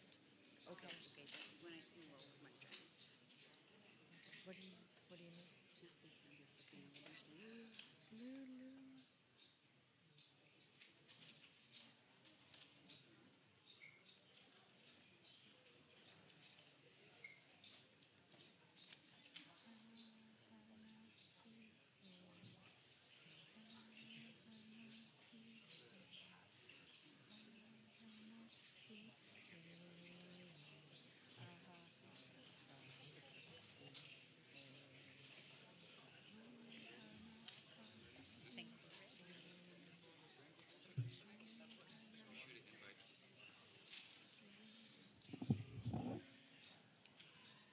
This is where we answer the ravens, and we just want to invite any wolf or eagle from Wrangell to come and stand with us as we sing our cry song in response, Kakus Ka'u.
For those who don't know, most people stand at cry songs. And if you're wondering why their hands are up or like this, because when we hold the Kuwiks and we sing these songs,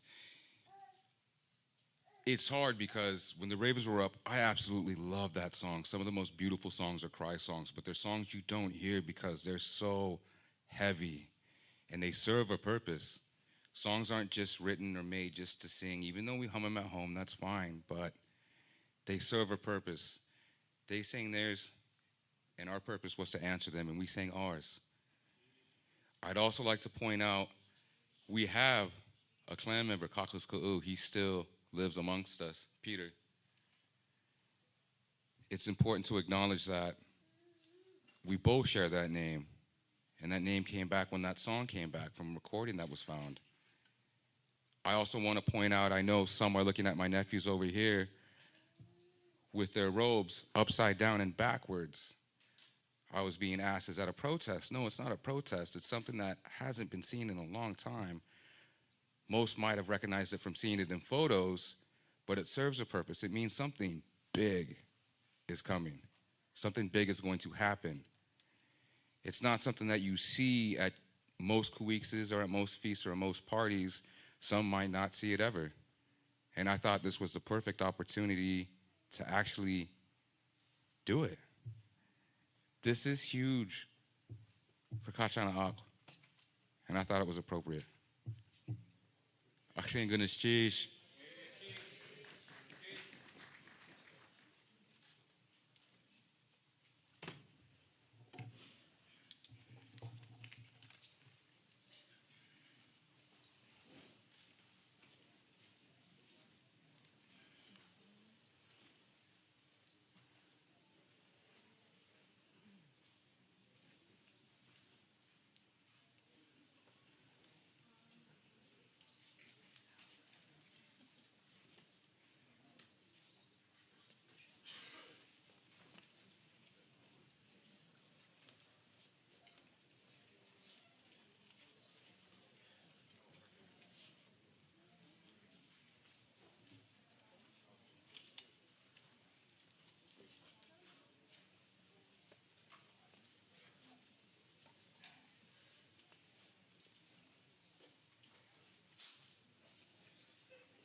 So as the Nanyai and the other wolves get their atu rearranged, We're going to turn it over to the Army here next for a portion for him, for the Major General to speak.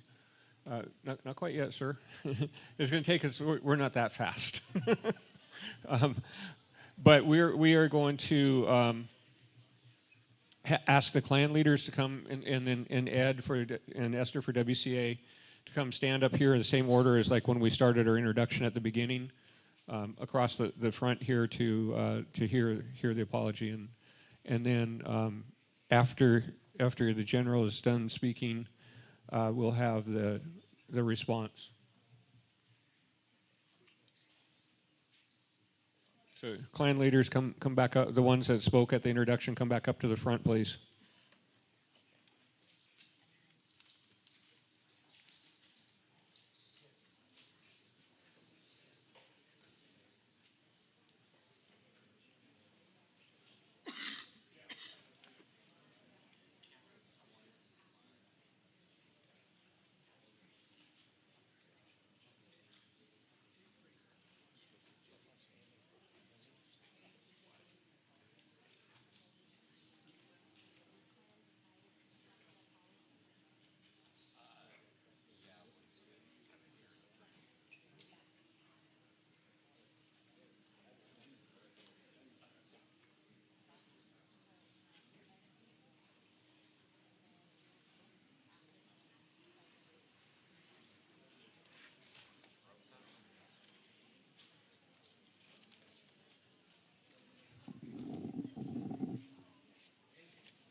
Over here to see you guys play, and I thought they were playing a recording.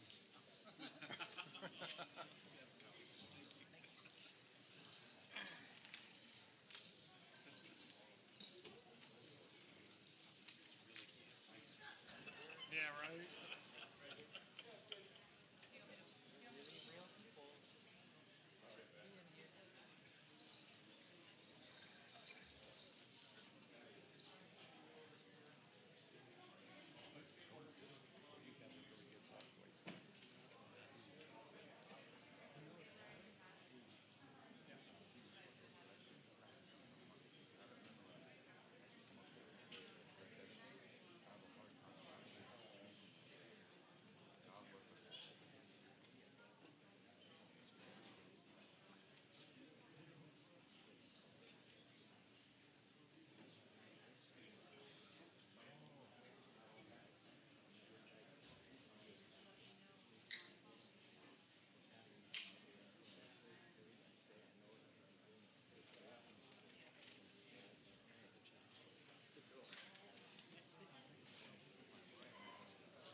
And it is from the Department of the Army, and it might read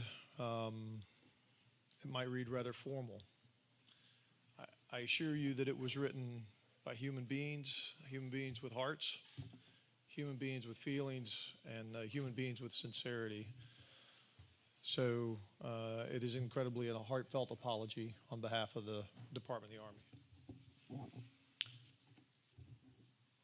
to acknowledge the 1869 bombardment of the Tlingit village of Kachanok by the United States Army, and to offer an apology to the Tlingit people on behalf of the United States Army. Whereas the Tlingit peoples have lived in the Pacific Northwest coast of North America since time immemorial and practiced a system of peace ceremonies to resolve disputes and compensation for loss of life and property. Whereas in 1869, the United States Army administered the military district of Alaska, and in December 1869, the United States Army conducted a 2-day artillery bombardment of the Tlingit village of Kachanok from Fort Wrangell. Whereas the conflict developed out of an altercation in which U.S. Army soldiers killed 2 Tlingit brothers, Shawa'an and Istiin, from Kachanok. Whereas this altercation prompted an escalation of conflict between the U.S. Army and the Tlingit, and the killing of an American civilian by Shadow, father of Shawa'an and Istiin, in accordance with Tlingit culture. Whereas the U.S. Army demanded the surrender of Shadow and issued an ultimatum that Kachanok would be attacked if Shadow did not surrender. Whereas the U.S. Army fired artillery from Fort Wrangell into Kachanok from December 26th to December 27th, 1869, resulting in injuries, destruction of clan houses and other property, and the death of a woman and her child. The bombardment ended on December 27th with Shadow's surrender to the Army. Whereas on December 28, 1869, the U.S. Army held a trial in accordance with military law. Shadow was found guilty of murder, sentenced, and was executed on December 29, 1869. Whereas the U.S. Army's actions in 1869 failed to understand and respect the Tlingit culture and directly contributed to the escalation of the conflict and bombardment of Kachanok. The United States Army now hereby honors the Tlingit people, their language, their culture, and their ancestral lands. Recognizes the special relationship the United States has with Indian tribes and the solemn covenant with the land that we share. Acknowledges the historical significance of this event, in which wrongful and undeserved military action resulted in injury, death, and destruction at Kachanok. Apologizes to all the Tlingit people for the pain and suffering and generational trauma inflicted by the 1869 bombardment of Kachanok, and regrets the long delay in issuing this formal apology, and commits to fostering a positive relationship with all Tlingit peoples for the benefit of current and future generations. Signed for the Secretary of the Army by the Honorable Rachel Jacobson, Assistant Secretary of the Army, Installation, Energy, and Environment, on this day in January 2025. Ganoshish again for having us here today and welcoming us into your community. And I hope that today represents not an end, but a beginning of healing and a relationship between us going forward.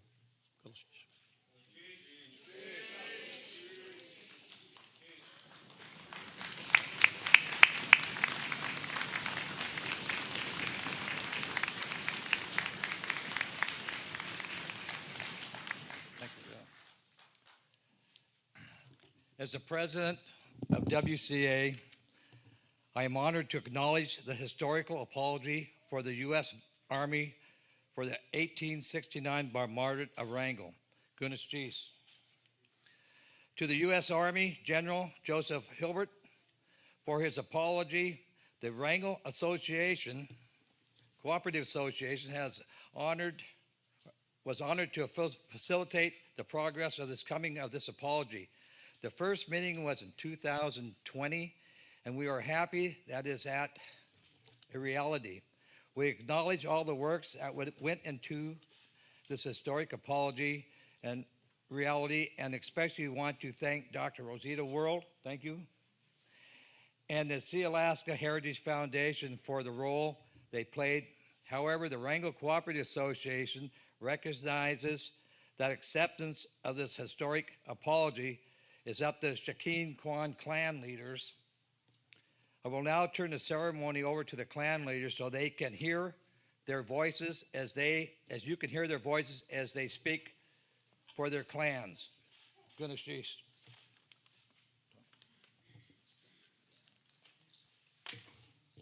I'll do this better this time. I won't have to think. I can just read.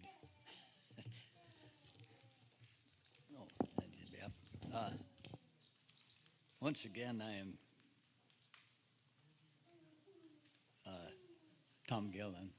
I should have done my English side after I talked to you in Tlingit. Sorry about that. But I am honored to speak on behalf of the Tlingit.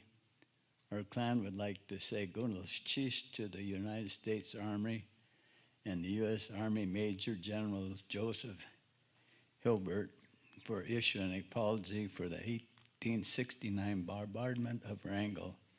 This is a historic event, and we acknowledge the Army for moving forward and issuing this apology. I have consulted with my clan about our response, and on behalf of my clan, I would like to accept this apology from the U.S. Army, Gunlos Chis, on behalf of the Tlingit. Thank you.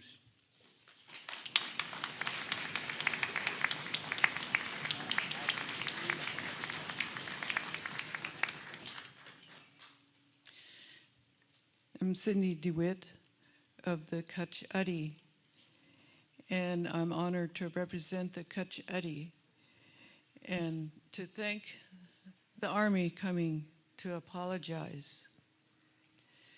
And I got a census of my Kach'adi members, and we all agree, we accept your apology, but there is more to go, because this apology was a long time in coming. It's like unfinished business, but we accept your apology. Goodness Jeez.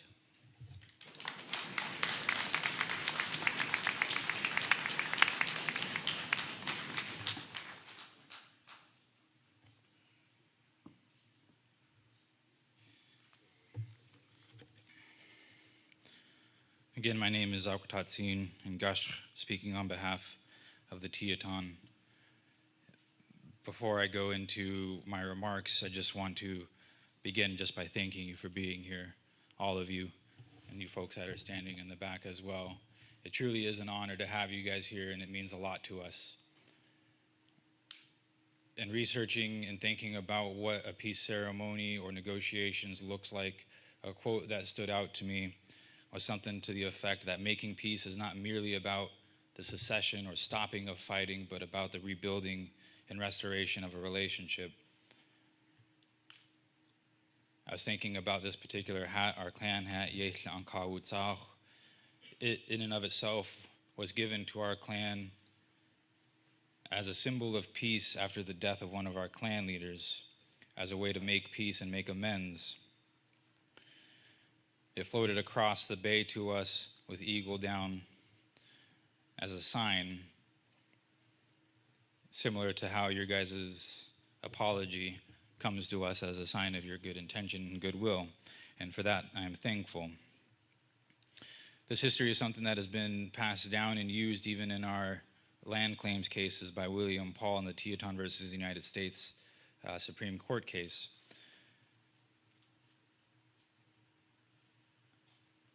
As I've thought over and over again about this particular bombardment and thought about what Gush, my namesake, and Shkatu may have said to each other, I put practically every single mark on that totem was made with that thought in mind.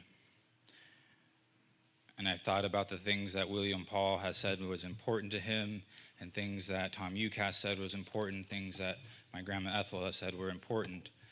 These are issues that continue to plague us today, issues that will continue to plague us.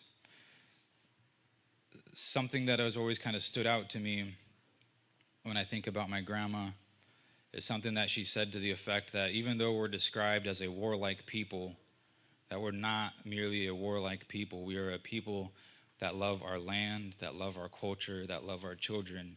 And as such, when we needed to protect it, we would not back down from that requirement. To that extent, I have heard your apology, and I show as much respect as I can. I really appreciate the words that you said in there, that this is not the end but a beginning. And to that extent, we can't fully accept the apology so much as we see this as the beginning of a relationship being restored. And for that, we are extremely thankful. We want to see a continuation of seeing this relationship restored. Again, we are passionate about our lands and our people. That has led us to both fight against the United States at times, but also to fight with the United States. We have countless veterans, including the clan leader before me, Yave Kook, Richard Reinhardt Sr., and we want to honor those people as well. And so this has been a rather fraught relationship at times with the United States, but one that is certainly important to us, and one that we continue to appreciate and continue to see the growth of. And for that, we are thankful. We hope to continue to see that grow, and we're thankful that this relationship is being restored, is being rebuilt, and that this apology is a step in that right direction. We look forward to the support and the continuation of that relationship as we try to build that back. I want to say it again because I want all of you, again, to know with deep sincerity how honored I am to have you guys here. These are things that matter deeply to us, and I know that it matters to you as well. And so truly, Ms. Chish, thank you for being here.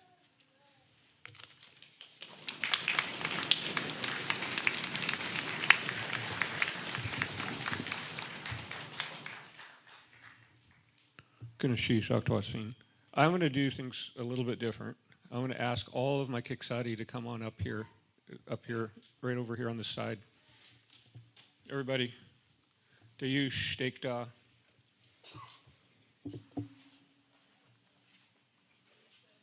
All Kiksadis, everybody.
Anyanak would like to have, if I could get 3 veterans up here, please. We'd like to have 3 veterans to hold our war helmets.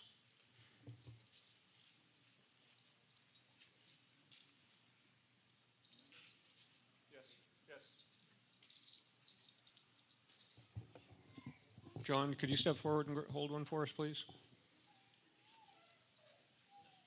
Tom, could you hold one of those for us, please? One of those war helmets down there. Just hold it for us. You're a veteran.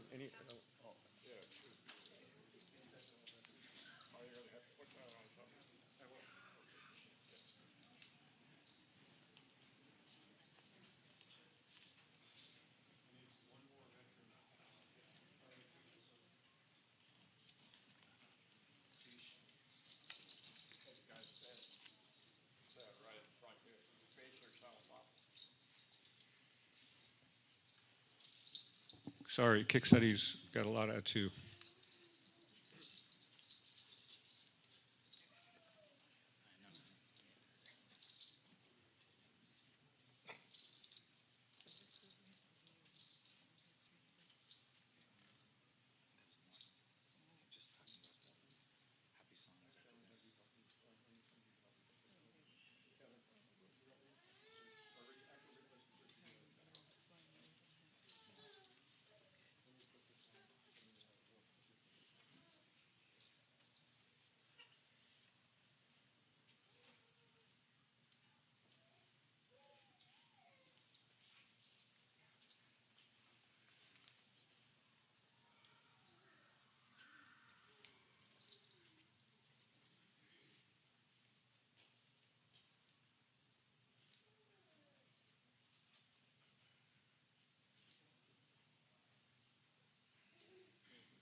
Did it get put in this side?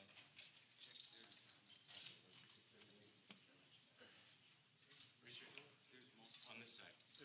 Yeah. Where you see it? Mike said it.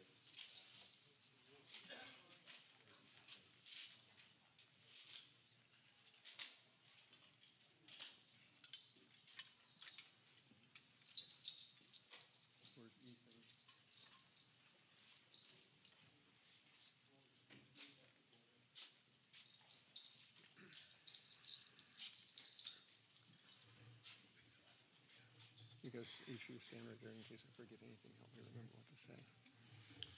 In this case, it's okay to stand. So sorry it's taken so long, but this is all, like we were saying, this is our clan of two, and the spirits of our ancestors here, the ancestors, a lot of them that were present at that time, their spirit is in these things that we have here in front of you. I have here with me Anunnaki, Ray Wilson is our elder and clan leader from Sitka. Ray is a veteran of the Korean War, and he's 92 or 93? 92. I just turned 92, December 19th. He's 92 years old, so we're honored to have him here with us.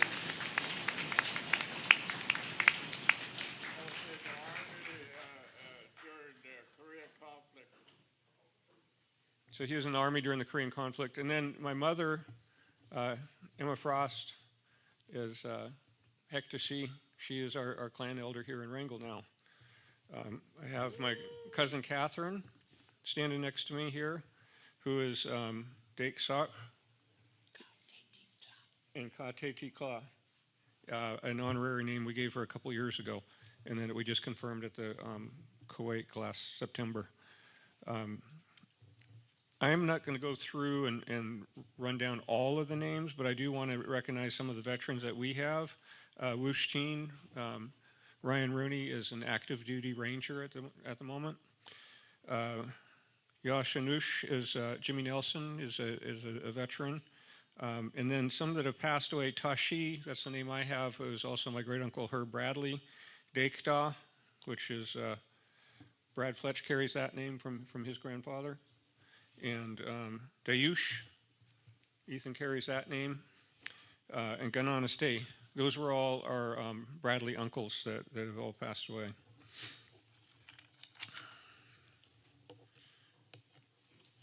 General Hilbert, we recognize the difficulty of taking the U.S. Army, and we recognize the strength of being here to say that mistakes were made and that you're sorry. That's always like a first step. You have to admit faults, and then you can go about fixing them and keep them from happening again. I don't think it hasn't happened a whole lot since. But as Aktuat Singh was saying for the Teton, there's still a lot more to do. We feel like this was, I think you said it, not the end, but the beginning.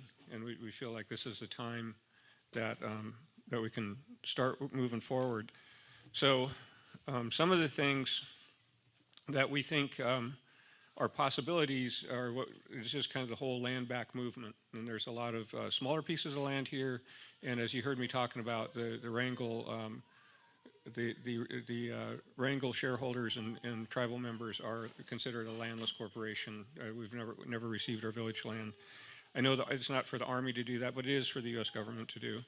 And you heard Esther talk about clan houses and the possibility of A&B Hall. Any of those things are possible. I think that we here in Wrangell were fortunate in not only did you pay for a dinner and come here and with pretty strong support. I see you have a number of men and women with you, but you also paying for a carving of a totem pole. So I think that's a step up from what most of the other two communities had, and we do really appreciate that. Before I stop, I do want to make sure we thank Rosita Worrell and SHI for all the work that they've done, without which it would have never got done, and the Senators Murkowski and Sullivan and everything they've done. We also really want to thank WCA, because I like to say that our tribe is one of the best, most well-run tribes, in that they're the government, but they let the clans do all the traditional work, like what you're seeing right now, and that's unusual. But our WCA, our tribe, does that. We're looking for positive ways to move forward and things that we can do together and be brought into to be more of a regional, a national, and a global presence. And we think this is a good start. The healing will help us get there. So from all of us, Kiksadi, we say, Gunash Chish, Atklang Gunash Chish, Gunash Chish Ho Ho. Thank you.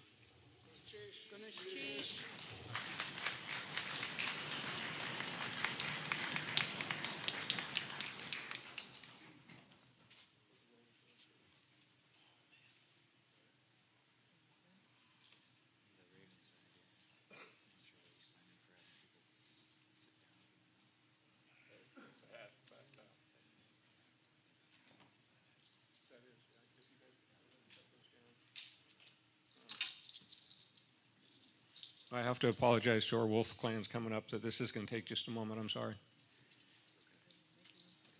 Okay, good. Yes, thank you.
I am John Martin, representing the Siknakadi clan.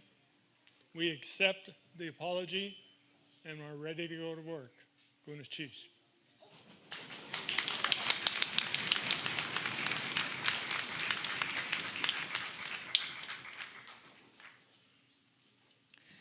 I would like the Nanya Ai to please come up and stand up front with us. Nanya Ai.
Gunachish, for being here as a witness tonight of everything that has been going on, the apology and the response from the Wrangell clans. I'd like to echo what Akwatsin and Tashi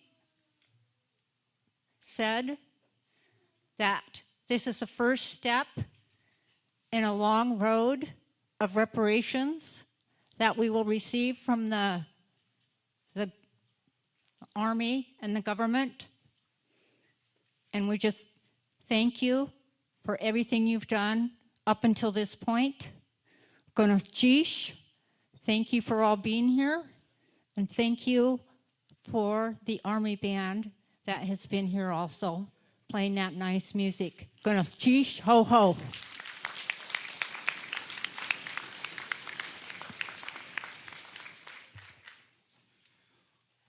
What am I going to say?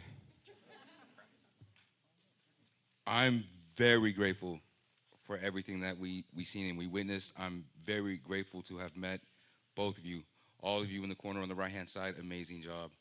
I have a high respect for our military. My grandfather was a sergeant during the Korean War, signed up right out of high school, jumped right in. My son, he's a Marine veteran. I have countless uncles, as most all of us do here, that jumped into Vietnam. I mean, we do come from a warrior society. Whether we become warriors or not, at a certain point when we're young, our uncles raise us to be warriors. Whether they follow through with that depends, but they're all raised to find out whether or not they have it in them. And once we started assimilating due to obvious reasons, we had a lot of people that were torn apart and didn't know what to do because they had it in them to go out and fight. So I do appreciate our military. Goodness, Chish, you enlisted, you enrolled, you chose to put your lives on the line so we could sit here. I highly respect you, and I thank you for that. I also want to point out, when I heard that you were going to come and apologize, I was excited, and I was really happy, and I couldn't wait to get here and do this.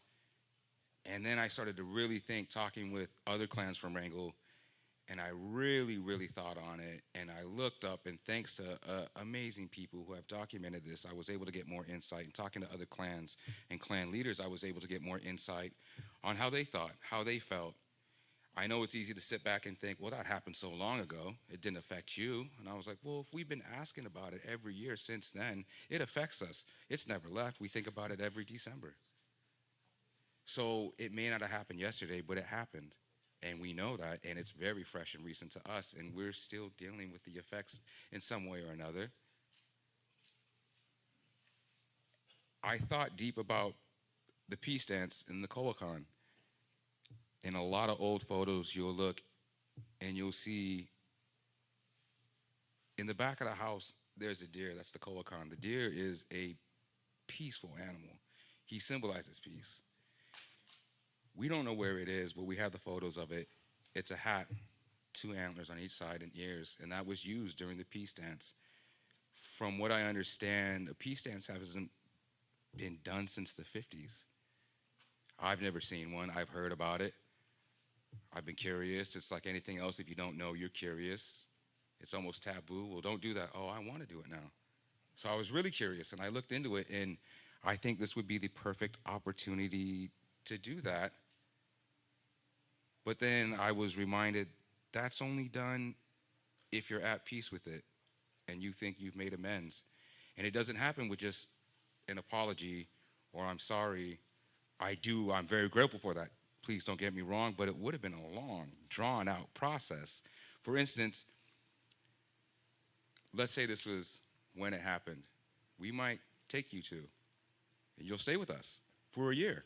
We'll feed you. We won't treat you bad. Don't get me wrong. And then we would give you a handful of us, seeing that you were both highly ranked. You're not just your average man. We might give multiple men or an equal value, and they would go with your people, and your people would treat them nice. And we would plan on what we would do next, and that would be the next step. And once we came to that agreement and we both agreed on the terms, we would do the peace dance. And I look forward to doing that one day, and I think by you being here, that is the beginning. It's not just ringing the doorbell. The door is now open, and I'm grateful you came in.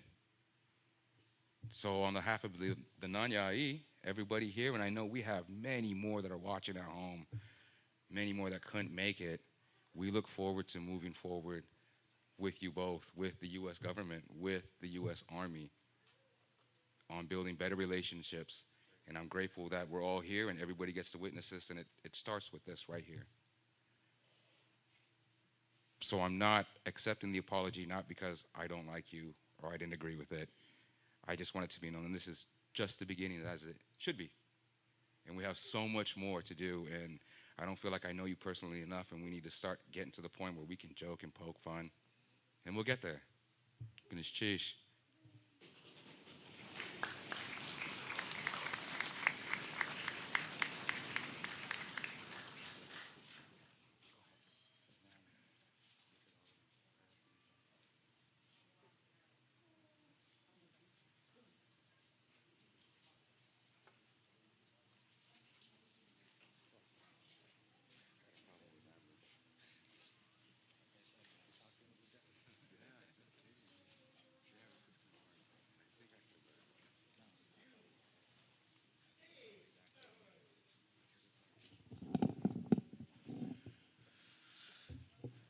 My name is Koons.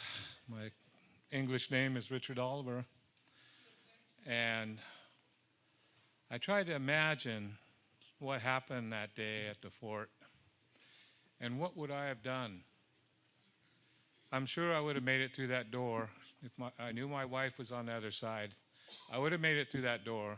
I don't think I would have bit off a finger. I would have made it through there, and I would have tried to get her out without any bloodshed, but that's not what happened. So today, our clan, anyway, has talked it over, and it's been over 150 years. It's just too long to hold a grudge.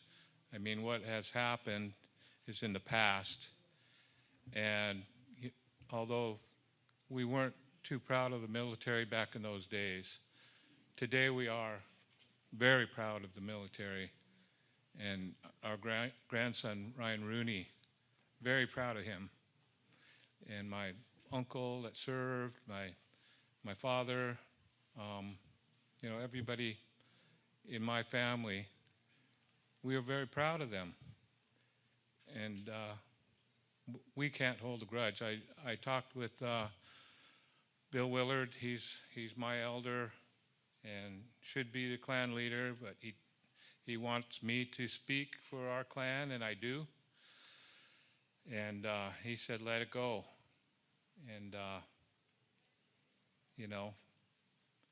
if there was a mistake made, I think, alcohol is, at least in my clan and my friends I grew up with, that was the first mistake.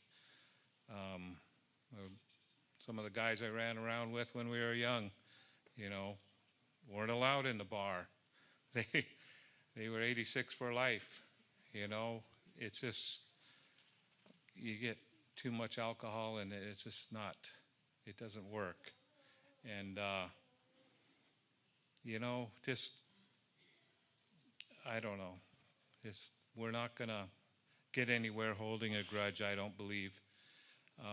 The same thing happens, today. I remember being on jury duty about, almost 20 years ago now, and similar thing happened. There was a native gal, and she went across the street to her friend's house over there. Well, the husband stayed at their house and was watching the two little ones. And, things got out of hand over there, a lot of drinking.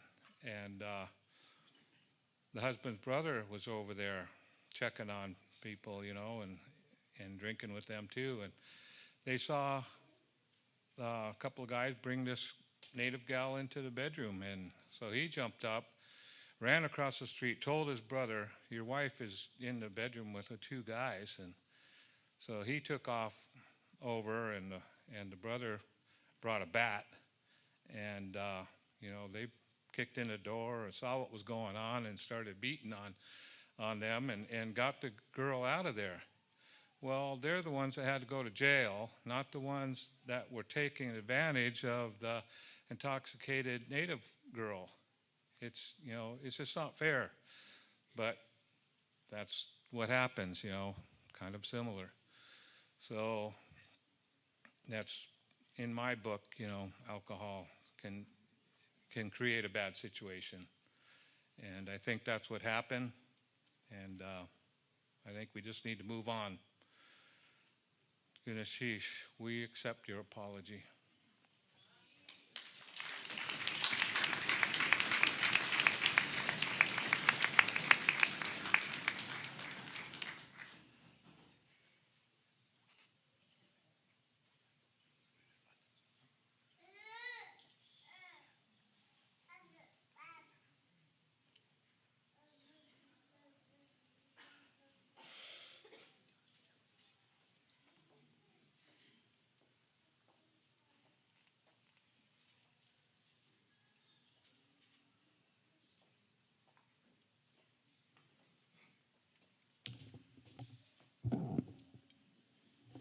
So first of all, again, good sheets to all of you for hearing our apology today and for all of your responses.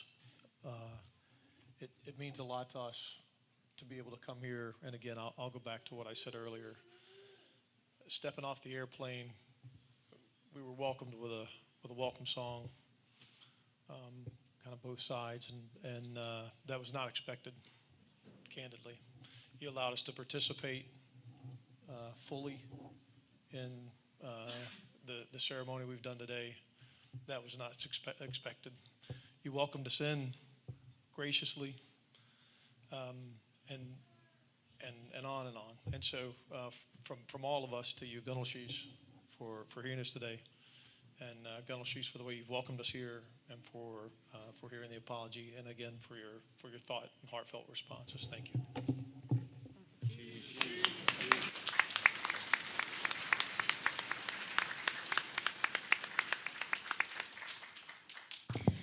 And now comes the good part. We get to eat. We have an absolutely wonderful menu. I'm going to ask if Chef Edith is available. Can someone flag her from the kitchen?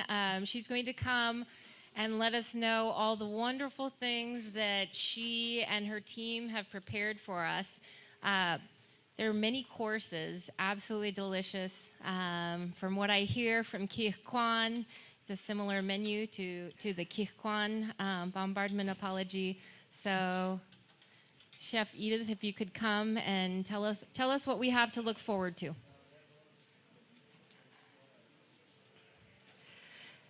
Kasta kla yuhat duwasak kuki tan kiksariaya ak ish has anyagaya hitsan kagwantan My name is Edith. I am from Chicaquan. I own Ludwig's Bistro in our town catering, and I just want to say thank you for allowing me to cater in Wrangell. I really appreciate it. The hospitality has been above and beyond. We have a wonderful menu planned for you this evening.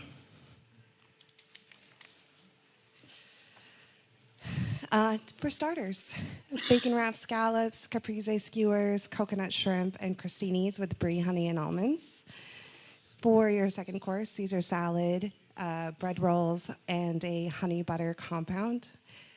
For your main, we have Parmesan baby Yukons, broccolini, halibut Olympia, and a rosemary garlic prime rib. And you get both. You get halibut Olympia and prime rib. There is enough. And if you're not full enough, we're going to round it out with flourless chocolate torte and berry sauce. So, gonna sheesh.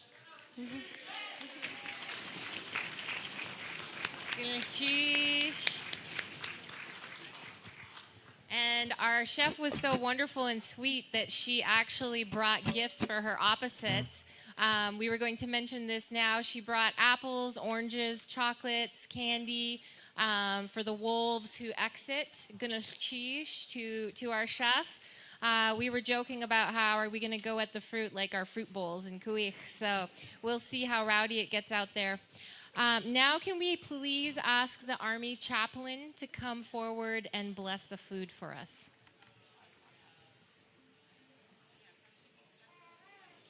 I invite you once again to pray with me. Lord of creation, we again ask you to meet us at this time as we break bread together, as we walk down this road of reconciliation together, and as we enjoy this meal. We ask that you bless this food to our bodies and this time to our souls. Amen.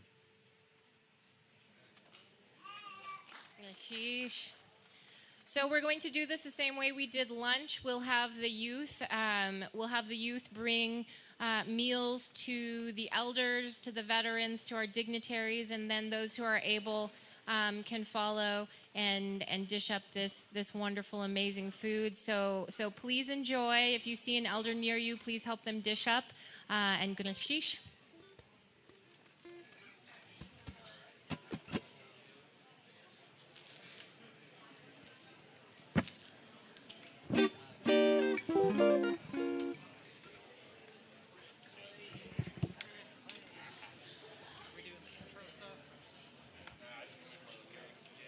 Just write a day?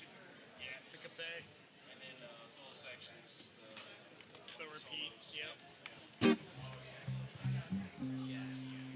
we're skipping the intro. I was thinking like you want to start the intro. Oh, so come in for the time. Oh, okay, cool. Yeah, so come in at time. Got it. Just go.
Sunday.